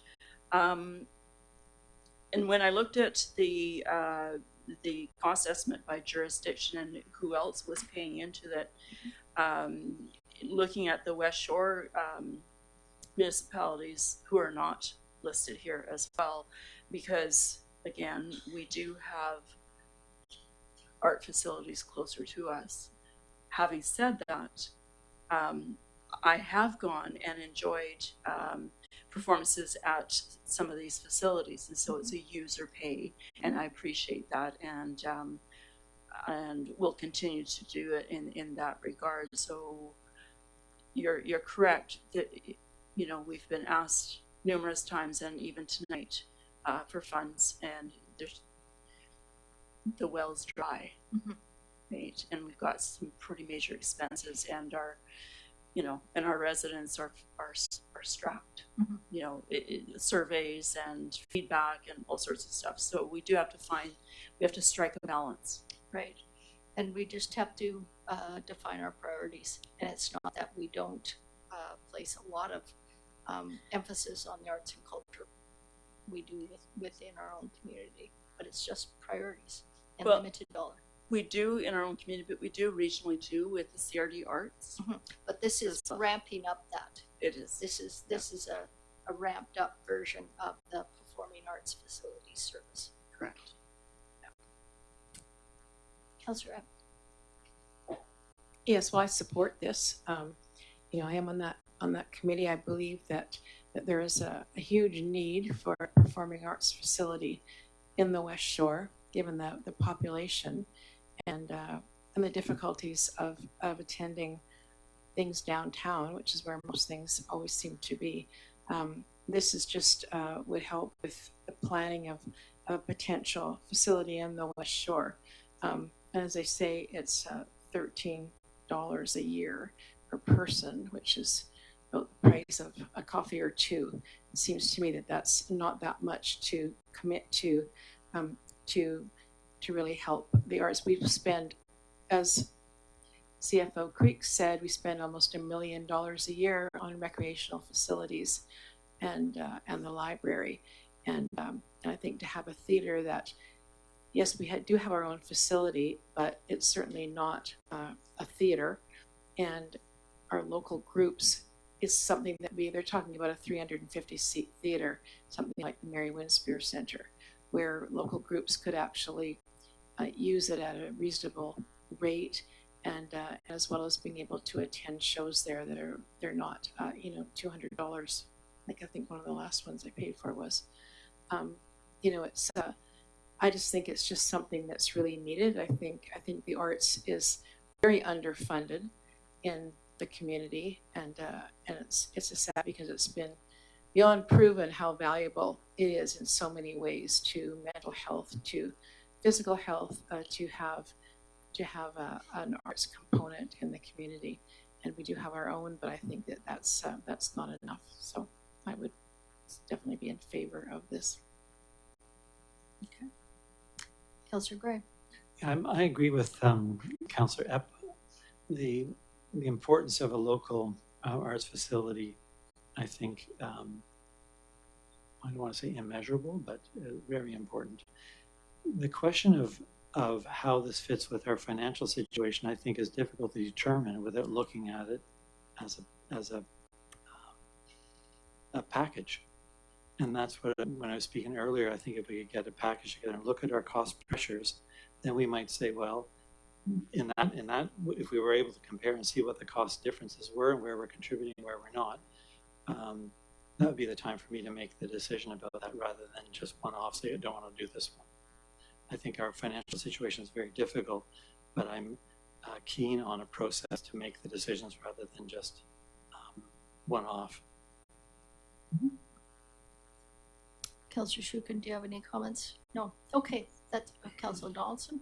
Yeah, I just also want to add that there's been significant investment in theaters in in the West Shore with our schools. We have a theater in Royal Bay. We have one in Belmont. I haven't been to the one in Royal Bay. I've been to the Belmont one a couple of times. I know Elizabeth, Isabel Theater is looking at remediating and doing better work there. And I remember having a conversation with Judith actually, or someone that was representing her at one time, of collaborating perhaps with those theaters to be able to have performing arts in those facilities that are already here in the West Shore. Mm-hmm. So something that maybe our colleagues from the different municipalities out here and school board too, I don't know what the accessibility is to that or the logistics, but those are good facilities for us to be using as well. Mm-hmm. And supporting.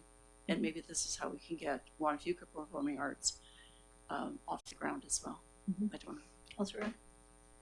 We've talked about schools many times in our meetings, and they're just not very feasible because they're difficult to access, difficult to have place to store sets and equipment. They're limited by union rules of having to have people there all the time when they're being used. The hours are limited, and it's just they've not been. Unfortunately, they don't seem to be very viable for community groups to use them. As having a daughter involved many years ago, of course, but in the musical theater at school, I found that was the case even back then. Mm-hmm. Okay, well, that's great. Thank you for your opinions. They're valuable for me going forward and making decisions. I'll let you know the outcome of that. Thank you. Good discussion. Okay, turning now to the Machosen Learning Group, National Truth and Reconciliation Day. Comments. We've received a letter from the Machosen Learning Group regarding interest in what we're doing for the National Day for Truth and Reconciliation. This is the 10th anniversary, as they note. What are you thinking? They're asking us what we're doing towards that. Let's have a discussion. Well, Councillor Shukin. as I'm recalling the request to us, there were two major ones. One was to consider the adoption of the United Nations Declaration on the Rights of Indigenous People, and then the other one was to look at, which is inclusive of this, the calls to action for local governments from the TRC report. First of all, thank you to the Learning Group for the letter and their ongoing work around this on this matter.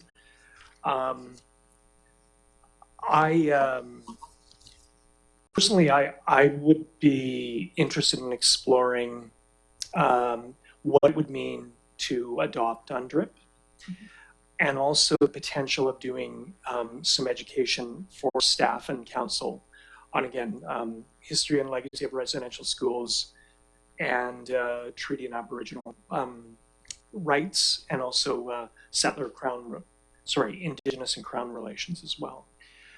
The question I think that we all have to grapple with is the timing on this, and UNDRIP is, it has been adopted at the federal level. DRIPA is at the BC level, but as was pointed out in one of the reports Ms. Larkin provided, it's the uptake at the local government level is pretty slow, and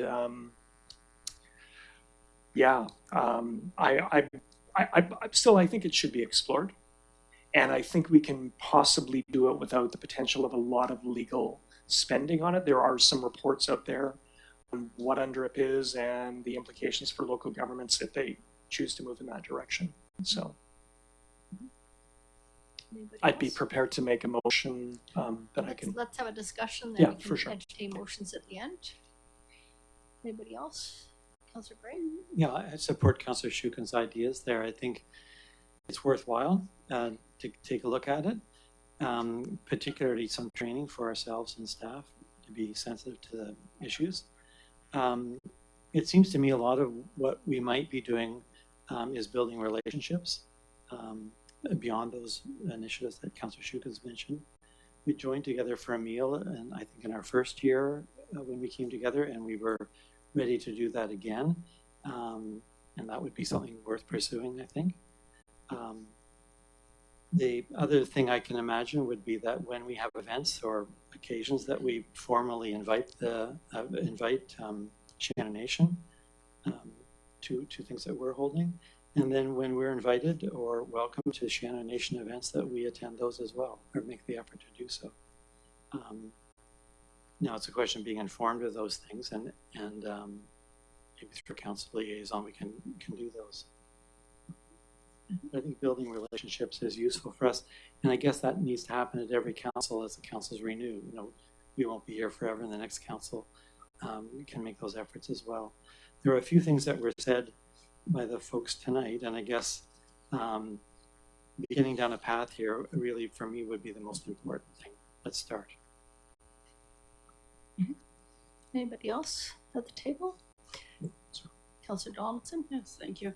I agree, the relationships. I had the privilege of, one of our residents actually connected me with a lady from the Shiano Stewards, which was a youth group actually, very interested in the community garden. And so we are kind of put our ambitions on hold at the time because it involved a very big grant that neither of us had time for.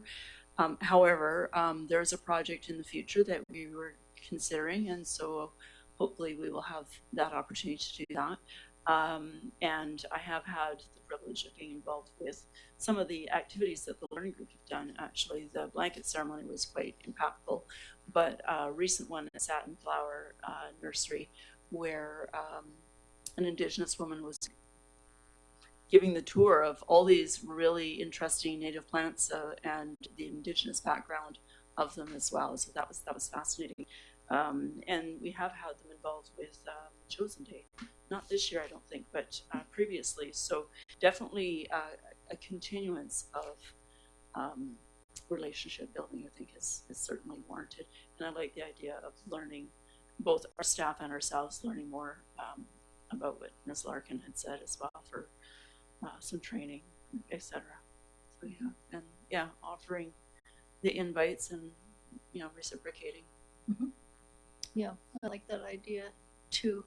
As I mentioned before, in terms of work towards reconciliation, as a member of the CRD and vice chair of the CRD board, I have been involved in government-to-government negotiations, signing memorandums of understanding or letters of engagement, letters of understanding with a number of the First Nations, not only Shannon, but Sartlip, Sekam, Saud, Suk, the Shannon, Pachidat, Esquimalt, and Songhees. So that's work that I do on behalf of the CRD board, but also on behalf of you, of council. But I think perhaps more meaningful and more impactful, rather than our acknowledgements, and acknowledgements are fine, but I think more impactful is advocating for the local First Nations in real, concrete, tangible terms, such as what we did with the bulk water rates to Shiano at the CRD. Of course, we although we didn't have anything to do with it in 2017, there was the land swap, but we have been asked by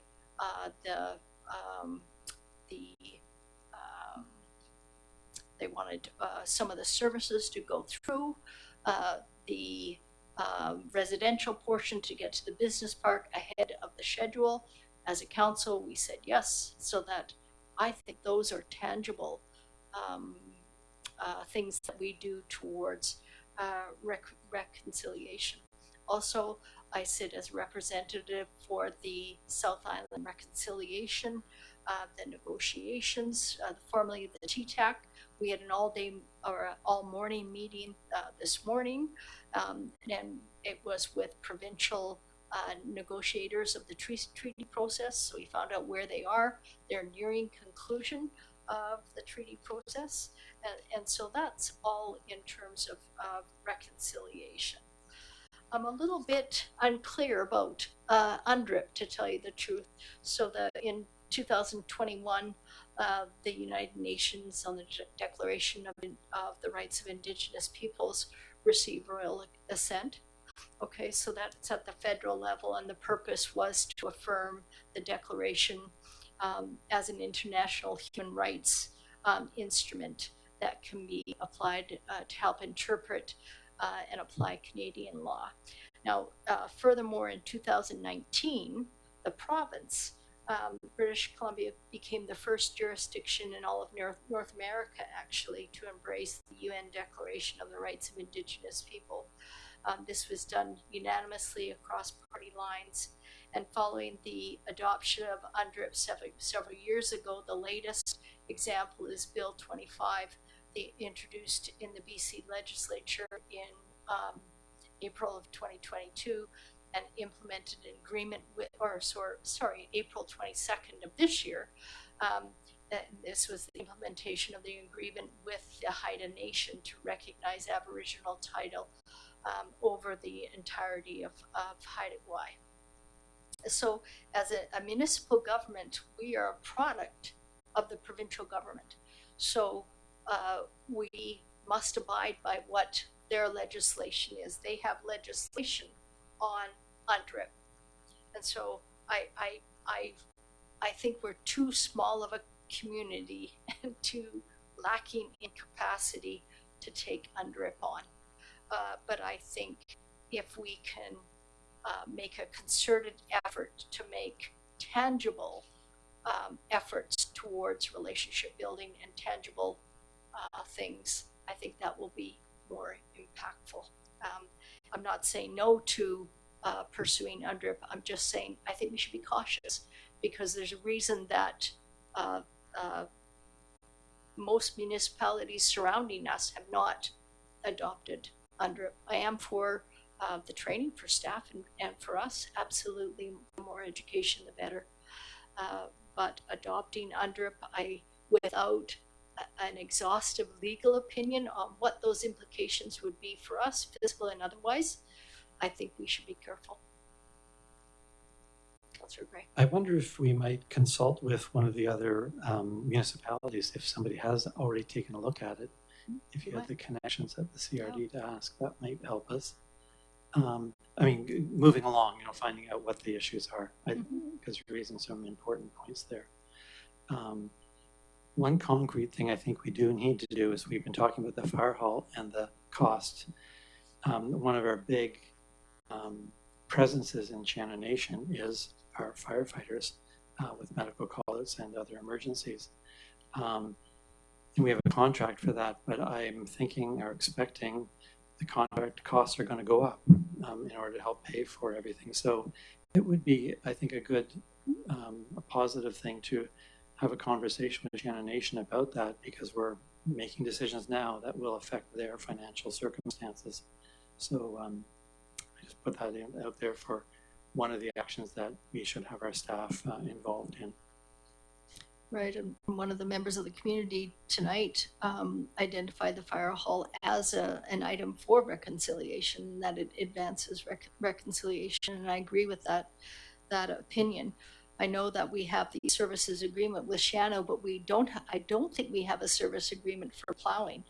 But our public works do plow the road when the firefighters need to get in, so we don't charge them for that. That's good neighborly, and it helps our fire department as well get to the Shano First Nations. So I agree, we need to talk to the First Nations, but be mindful of what else we supply. For sure. Well, that I think would be a good idea to activate early. So maybe the CEO, if that makes sense from the CEO's perspective. Okay. Anybody else? Okay, go ahead. So if I could, I would make two motions, one about the education and one about UNDRIP. So I'll do them separately. So I'd move that the CAO work as practicable to organize education for district staff on the history and legacy of residential schools, the United Nations Declaration on the Rights of Indigenous Peoples, treaties on Aboriginal rights, Indigenous law, and Crown Aboriginal relations. So moved. I have this Ms. Hanson, I have this written down if you want it. So moved. Yeah. Do I have a seconder for that? Seconded by Councillor Gray. Go ahead. And just really quickly, this covers what the letter has addressed, and I've been through a number of these courses. We probably all have, and these are good headline topics to bring to these events. So, yeah. Okay. Any other comments? No. I'll call the question. All in favor? Opposed? Carried. And your second one. So the second one, and I'm going to use the word as practicable, simply because it recognizes that there are priorities that the chief administrative officer has. So I just want to, this is okay. So that staff provide a report as practicable regarding the implementation of the 10 applicable calls to action from the Truth and Reconciliation Commission, including the potential of adopting the UN Declaration on the Rights of Indigenous Peoples, and that discussions occur with the Chando Nation prior to any adoption. So it's a report, so moved. So it's a report on the 10 actions, but mainly on the UN Declaration of the UNDRIP, and then discussions occur with Chando Nation prior to any adoption. And I think that's fair. If we decide not to move down that road, we can rethink it, but okay. Yeah. Okay, moved by Councillor Shukin. Do I have a seconder? Second by Councillor Donaldson. Do you want to motivate further? No? Councillor Donaldson? No? I will say something. I'm just uncomfortable with voting on something that I don't have a lot of information about. But I've done as much reading as I can in preparation of this meeting on the Royal Ascent and then the 2019 adoption by the province. I just don't know what the implications are at the municipal level. Sorry. Go ahead, Councillor Abbott. Yeah, I mean, I think it's a good idea, but I think we should start with the first motion and do the education component before moving on to something that's quite a bit more serious. Yeah, so I won't support it for that reason, just because I think that's jumping the gun a bit. I think that if we can start with an education component and learn about it, I think we can read up, as the mayor said, on that on the rest of it ourselves. I think it adds too much to staff. Yeah, and you know what? I don't disagree with that perspective at all. And actually, what maybe Councillor App is saying is the education piece comes first, and then we can look at it more. I mean, UNDRIP might be a little too big for us. And it does, I have to say, one of the important things is probably more important than UNDRIP. It is building the relationship. Right. So, and there's something that we've learned in the past 3 years is the statement, nothing about us without us. Yeah. So yeah. we need to, before we do any of this, reach out to the First Nations and ask their opinion. Yeah. What is their priority? What they suggest us do? And what can we do to further not only our relationship with them, but in terms of reconciliation action items? Yeah. Yeah. Okay. If it works, I'm happy to withdraw the motion. We passed the first one. Okay. Okay, is that okay with the seconder? Okay, motion withdrawn. Any other comments on this? I thank the learning group actually for bringing it forward. It really does give pause for reflection and a chance for us to talk about it. Okay, thank you. Can I just ask, can we invite the Shannon Council for a meal together? Yeah, actually, we haven't. The deputy corporate officer has reached out to them in the last 2 years, but we can ask her to reach out to them again. Perhaps Councillor Shukin, as our liaison, can also reach out to one of the councillors. And I did mention it very briefly to Chief Chips on Wednesday, but I will connect with.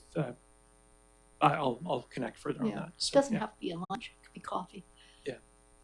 Great. I just think it would be nice if one of us did that. Thanks, Councillor Shukin. Appreciate that. And then talking to the nation about the fire hall question would be useful, I think, or important. Would that be the CAO? Yeah. Great, so we don't need motions for those two things. Thank you. I don't think so. Okay, that's great. Thank you for the discussion. Let's move along to the letter from the Honourable Minister of Health, Josie Osborne, regarding partnering to strengthen healthcare recruitment. This is on page 291. At UBCM, a number of us are attending next week. There is going to be a workshop, which I think would be really interesting, Healthcare, the Heart of the Community. That's on Monday at 9:30 in the morning. I encourage you to attend that. I have reached out also to the CEO of Island Health, as suggested in this letter, to Kathy McNeil, and awaiting her response on that. Does anybody else want to weigh in regarding this? Partnering to strengthen healthcare recruitment. Okay, with that, I'll take a motion to receive for information. Moved by Councillor Donaldson, second by Councillor Epp. All in favor? Opposed? Carried. And then we have a letter from UBCM, the Canada Community Building Fund of BC, noting that there's another payment of $147,000 to occur, it should have been received in August of 2025 for the Community Works Fund payment for 2025-2026.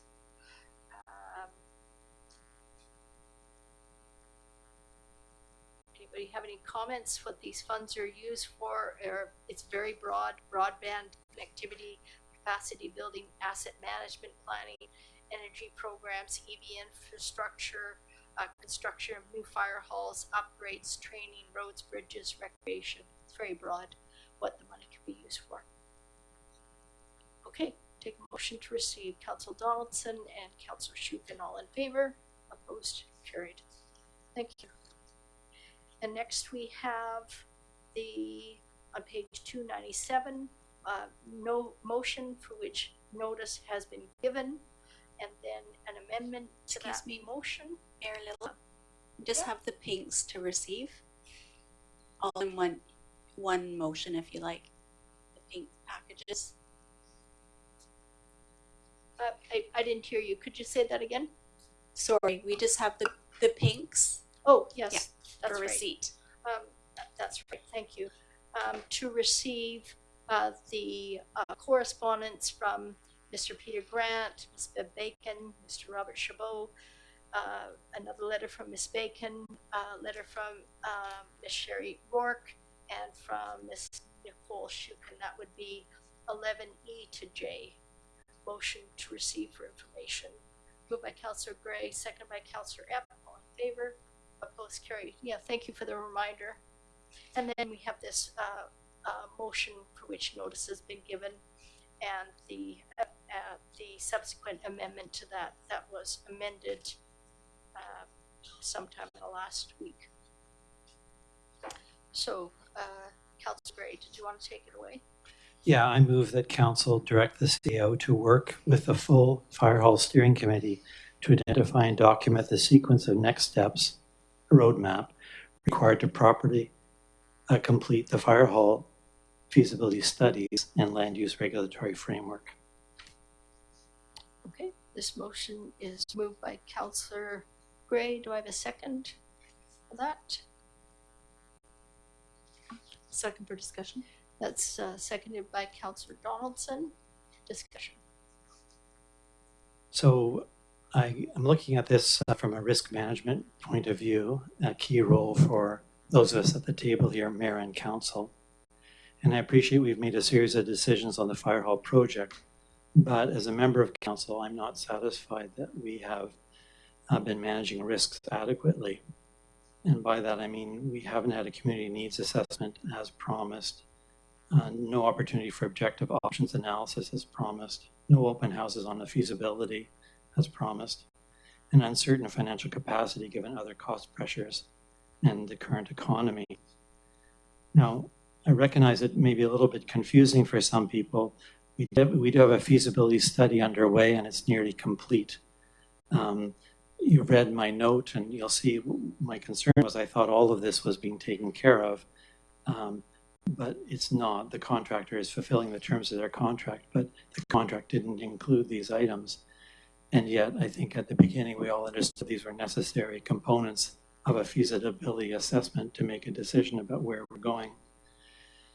And so we haven't really been following an agreed upon roadmap, and we have missed milestones and priorities. I think it's been confusing for some of us on council and certainly the public. One example, Mayor Little, you submitted an article for the Muse on by August 15th, the deadline, I expect. And you said mid-June, council voted to move ahead with option 1A. The next phase is to get a cost estimate for that option. Councillor Shukin a couple of days later on Facebook says we haven't made any commitments and we're considering options.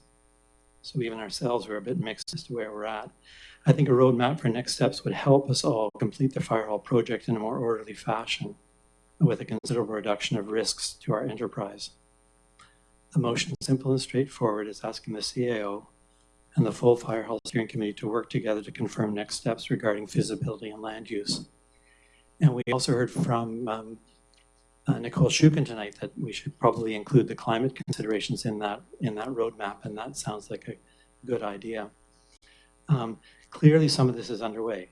The agenda tonight, I didn't know these things were coming.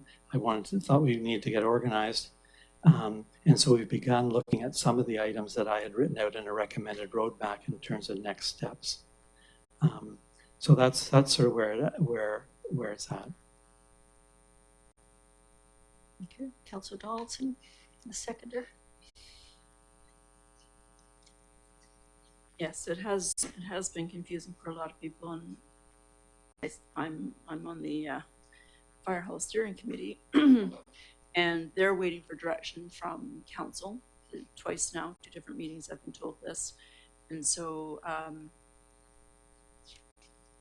prior to the grant, we were actually on a path where we were going to deliberate over some drawings and understand the space analysis a bit more and stuff like that. All of that has now gone by the wayside, and we've skipped along to a place where they're waiting for direction from us. So I'm not even sure what direction we're going. So interesting to see these points. I appreciate that and the time to put them down there. So I would like to see us follow some sort of a roadmap, and I think this is a great place to start with what Councillor Bray has etched out. Councillor Shukin? I'm not in disagreement with the need for a roadmap, but there's some things that I'm not able to support in the motion, and that will become clear when I present my notice of motion as well. So I won't be supporting this as it's stated at this time. So. Councillor Epp? Yeah, there's some things in it that I don't really agree with either. For one thing, the CAO is already working with the steering committee. I think the steering committee is waiting for direction, but I think that is the time for that to happen is on revisiting the terms of the steering committee, and also to wait for results of the grant.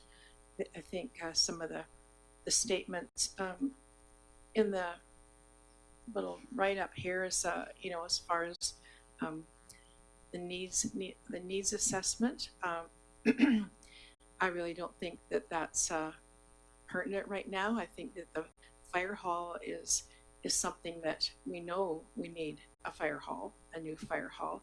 And it's very obvious there's enough fire halls being built. There's certain requirements for fire halls. They're not. It's not a secret. Right from the very beginning, the steering committee was discussed the fact that we don't need a Taj Mahal fire hall. We need something that just serves the needs of the firefighters and the needs of the community. And at no time was it ever built into more than something that is just really needed. And those things are quite well set out already. As far as our population, I don't think that hiring an expensive consultant to check with the registered population in Metchosin is going to get us anywhere, because we have an awful lot of phantom residents living in illegal dwellings who won't be involved. We also have thousands of people on our borders who regularly use the services in Metchosin, along with our phantom residents, and so it won't really be counted. Our population has increased, not decreased, given the fact that we now need to pay for policing. And we've got a subdivision coming up that's probably looking at another 100 or so people coming up with that. So I just don't see spending money for a consultant on a needs assessment is just necessary at all.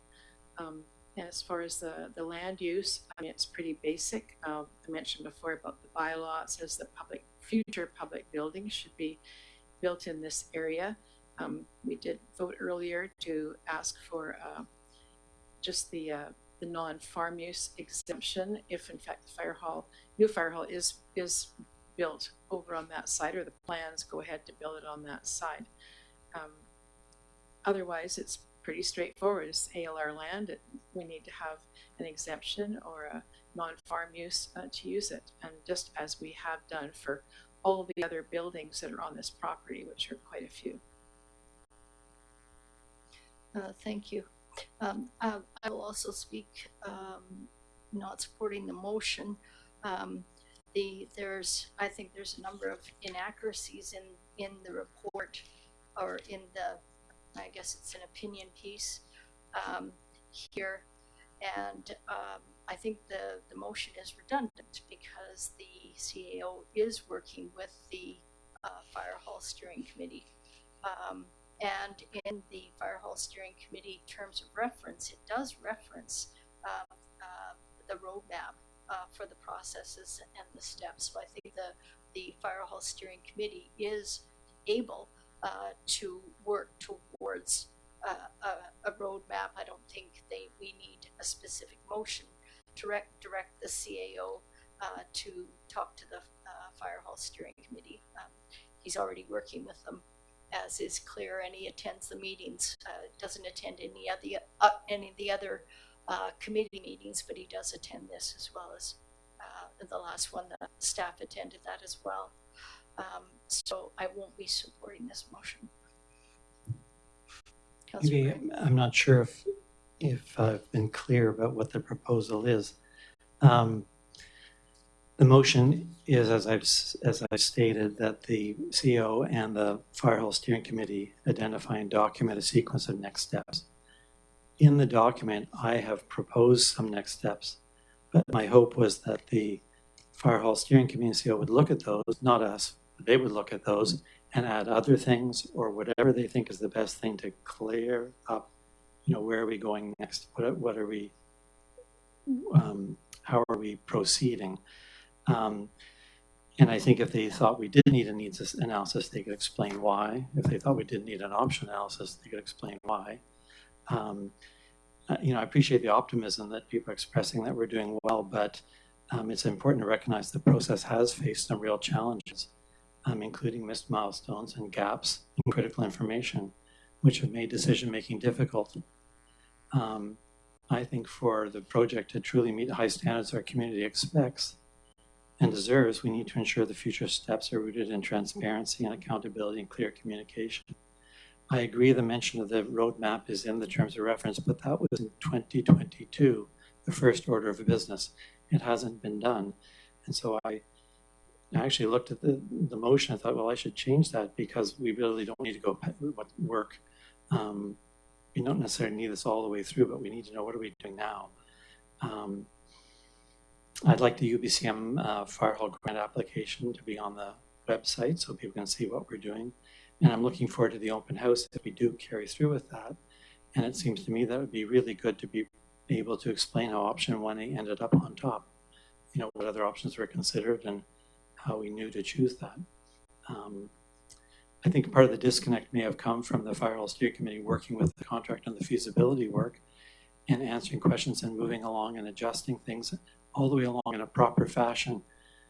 But then we were asked to approve it, and we haven't been through the process or really know what was considered without some explanations, making it very difficult at this table. And that's the reason for the motion, simply to get us organized so we can get the fire hall built in good time, not have construction delays when the time comes, and keep it moving forward at a good pace. I think we do need to have, not tonight, it's too late, almost 11 p.m. here. I think it would be great to have the fire chief explained how we came up with the needs for the fire hall and how that was communicated to the Fire Hall Steering Committee and then adjusted, and then it went to the architect and came back and then was adjusted again. I think in the future it'd be great to hear from the fire chief regarding the needs assessment. True, we haven't had a third-party independent needs assessment, but when I think about that and the costs associated with that, why would we ask somebody else what we need when we have people that live and work there telling us what they need, and they haven't gone beyond, it's not, as Councillor Epp said, it's not a Taj Mahal, it's a very basic fire hall and very similar footprint. to that. So I guess I think we'll ask the fire chief in the future about that. CAO Payette. Thank you, through the chair. Couple points. One is, clearly we moved and fast-tracked feasibility study to get the grant application done on time. So I'd like to congratulate everybody, including CFO, who we got that grant application in on time. So as much as there's a lot of, work to do, that was really a critical moment to get that in, for sure. And it took everybody's concerted effort. Was it the smoothest ride? No, there's bumps along the way, and there'll still be a lot of bumps along the way as we move through this process. And so I just want to acknowledge that step required some fast tracking of the feasibility study. The feasibility study, there's still work to do with JDA.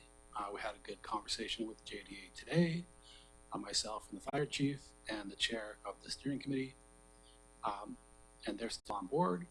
We want to move towards open houses. We want to move towards, cleaning up and communicating to the public on questions through our Q&A on our website, and make sure that the facts are provided to the community. We want to move towards a 3D rendition of what the best option is. I want to speak a little bit about the needs analysis. During the process of the feasibility study with the steering committee, the fire chief presented the needs of the fire hall based on tactical and technical information to the steering committee and to the JDA. And through the steering committee process, the members of the steering committee and the subcommittee or the working committee vetted the needs analysis from the fire chief from a community perspective.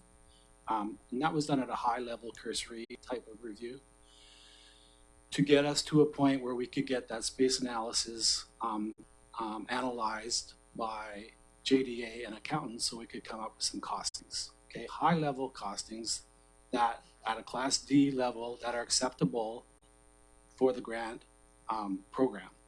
So that all was accomplished in fairly quick time, and we met all of the criteria in the grant application process to a very high, basically a high standard for the grant.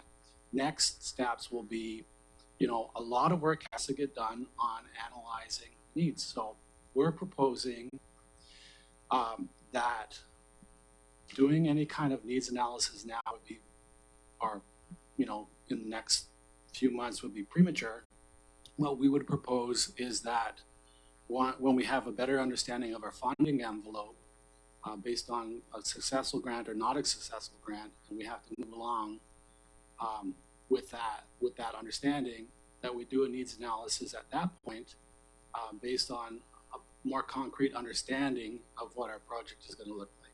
Needs analysis will take all of the information we've done so far, we'll take the grant, the funding envelope that we have available, and we'll produce a next step towards final engineering. So we propose that the needs analysis is an important process that has to get done in the future, but to do it now would be premature without more understanding of the available funding. JDA is on board. They're motivated. They're gonna stay with us. We have funded 250 hours of work or whatever it is with JDA. So, and they're well aware, of that. So we don't want to burn up JDA time unnecessarily. So based on what we did today and our discussion today, those are my recommendations to council. Okay. more on that? Councillor Donaldson. Thank you, CAO Payette.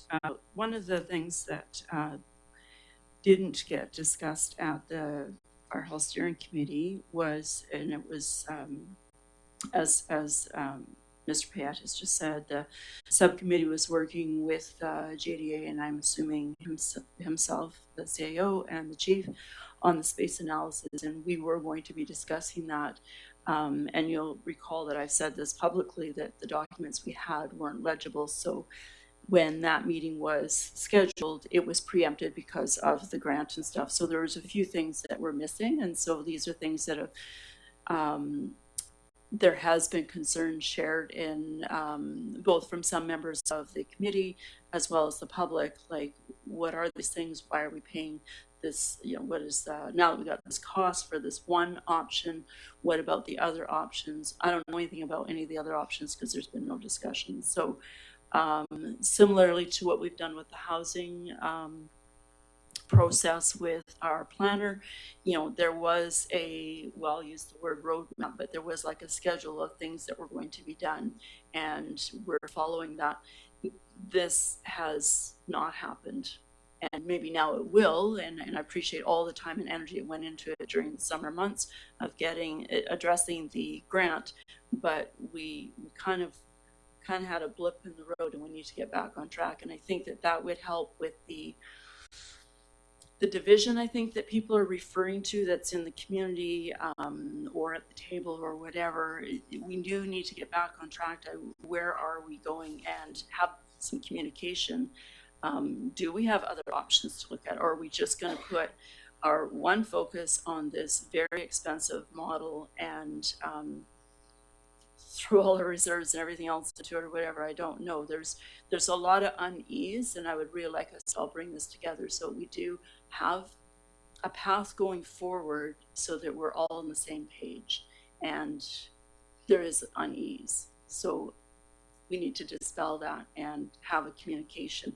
Great to hear what the CAO is saying right now. These are all things that I didn't know about, and yeah, so that is why I was supporting this as for discussion, because there were some clear missteps, and we need to get back on track as to where we're going. If I sort of feel like we're running out of time because we only have JDA for a certain length of time as well, and to use those hours appropriately, of course. But it'd be, I don't care where the broom closet is, but I do need to have a better understanding. So when the constituents are phoning me or emailing me or stopping at me in the street, you know, and I'm sitting both on council and this committee, I can't clearly give them answers if I don't have a full story, even though those meetings are open to the public. Mm-hmm. The information's not there. Okay, so I take full responsibility for the blip and this process being clunky, and for expediting it, because I saw a $7 million potential windfall for the community.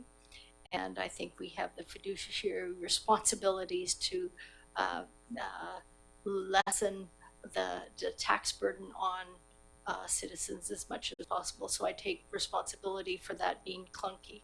I think we will get back to our process now.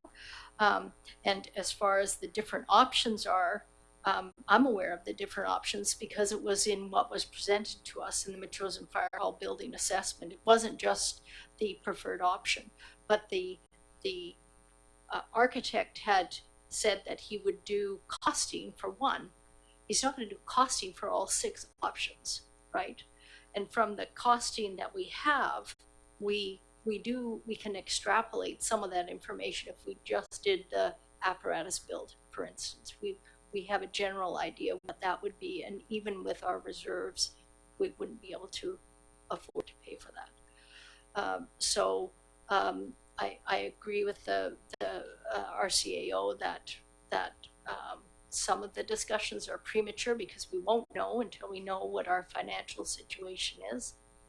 But there are some things, as you say, that we can do regarding that roadmap in between, and I would like to leave that to the CAO to work with the Fire Hall Steering Committee and JDA architects. I'm heartened that they even met today to discuss next steps. So we'll have continued engagement with the Fire Hall Steering Committee, JDA, and reports back to council.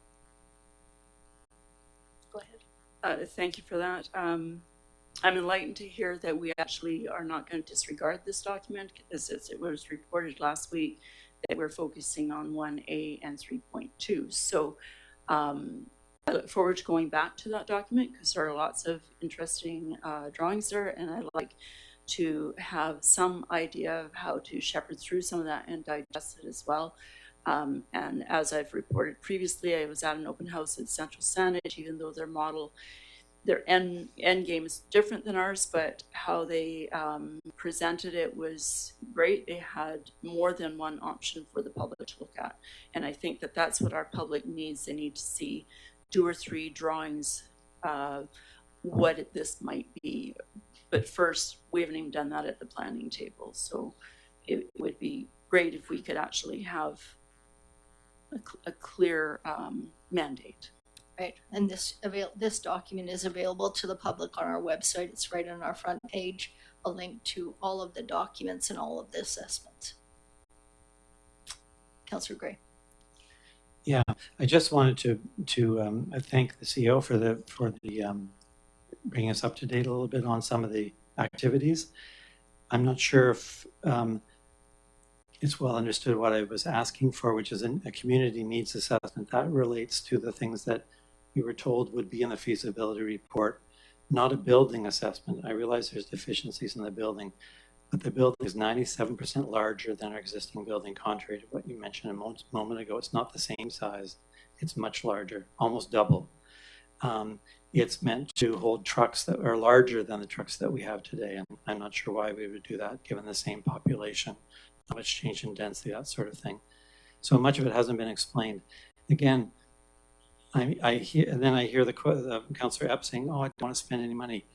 We're talking about spending $20 to $27 million, depending on the cost overruns that come.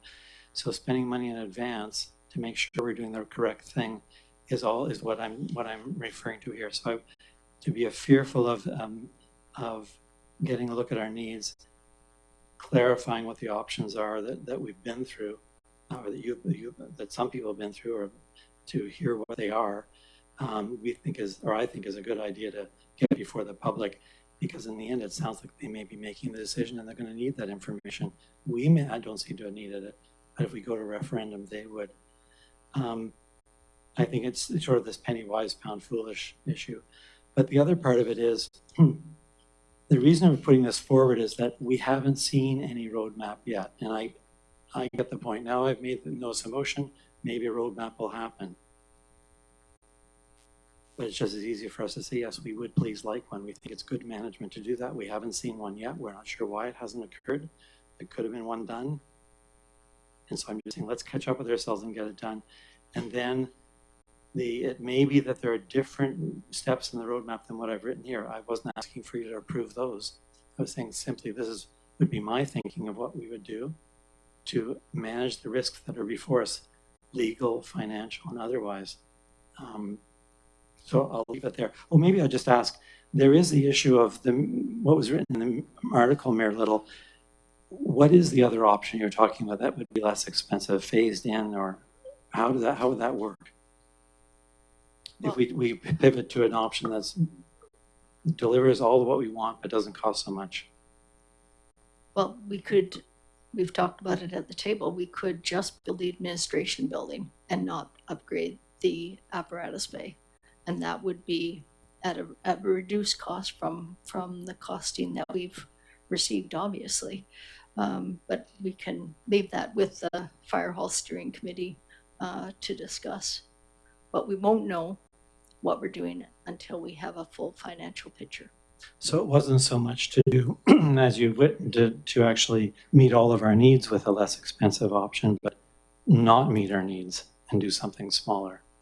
It won't meet all of our needs. What we need is for sure a new administration building and an apparatus bay that is to BC Building Code and post-disaster standards. And not only that, we need an increase in the Bay Area to accommodate things that are missing for the health and welfare of our firefighters, the exhaust system, the washrooms, the showers, decontamination units, which cannot be accommodated because of the current footprint. So just by doing a seismic upgrade, post-disaster standard does not include that. So there would need to be an increase in that. Does that answer your question? I think it does. It's just referring to a smaller job, not necessarily meeting all of the building needs and the community needs. Well, I'm not advocating for that. I'm just saying that's something that we could do. Yeah, I think if there is an option that is less expensive, I mean, we're looking at $20 million with the kind of problems that we've got with needing to put money into our building reserves. We've been through some of the numbers moments ago. These are very large costs to put on our taxpayers, and was emphasized earlier in the presentation that we have a lot of people in our community who don't have the kind of incomes to support higher taxes.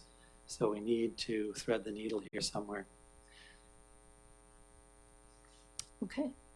Does anybody else want to comment on this motion? So we're back with the recommendation that's on page 297. Are we ready to vote? I'm going to call the question. All in favor? All those opposed? Councillor Shukin, Epp, Mayor Little are opposed. Motion defeated. Okay, thank you for the conversation. Next we have, the next notice of motion was withdrawn for that. And we have number 14, a notice of motion which requires just notice. It doesn't require voting. It'll be considered at the next council meeting.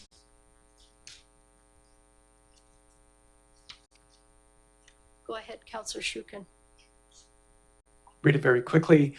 That an updated terms of reference be developed for the Fire Hall Steering Committee and that steps be taken to clarify project management and project governance model, project governance model for the Fire Hall project.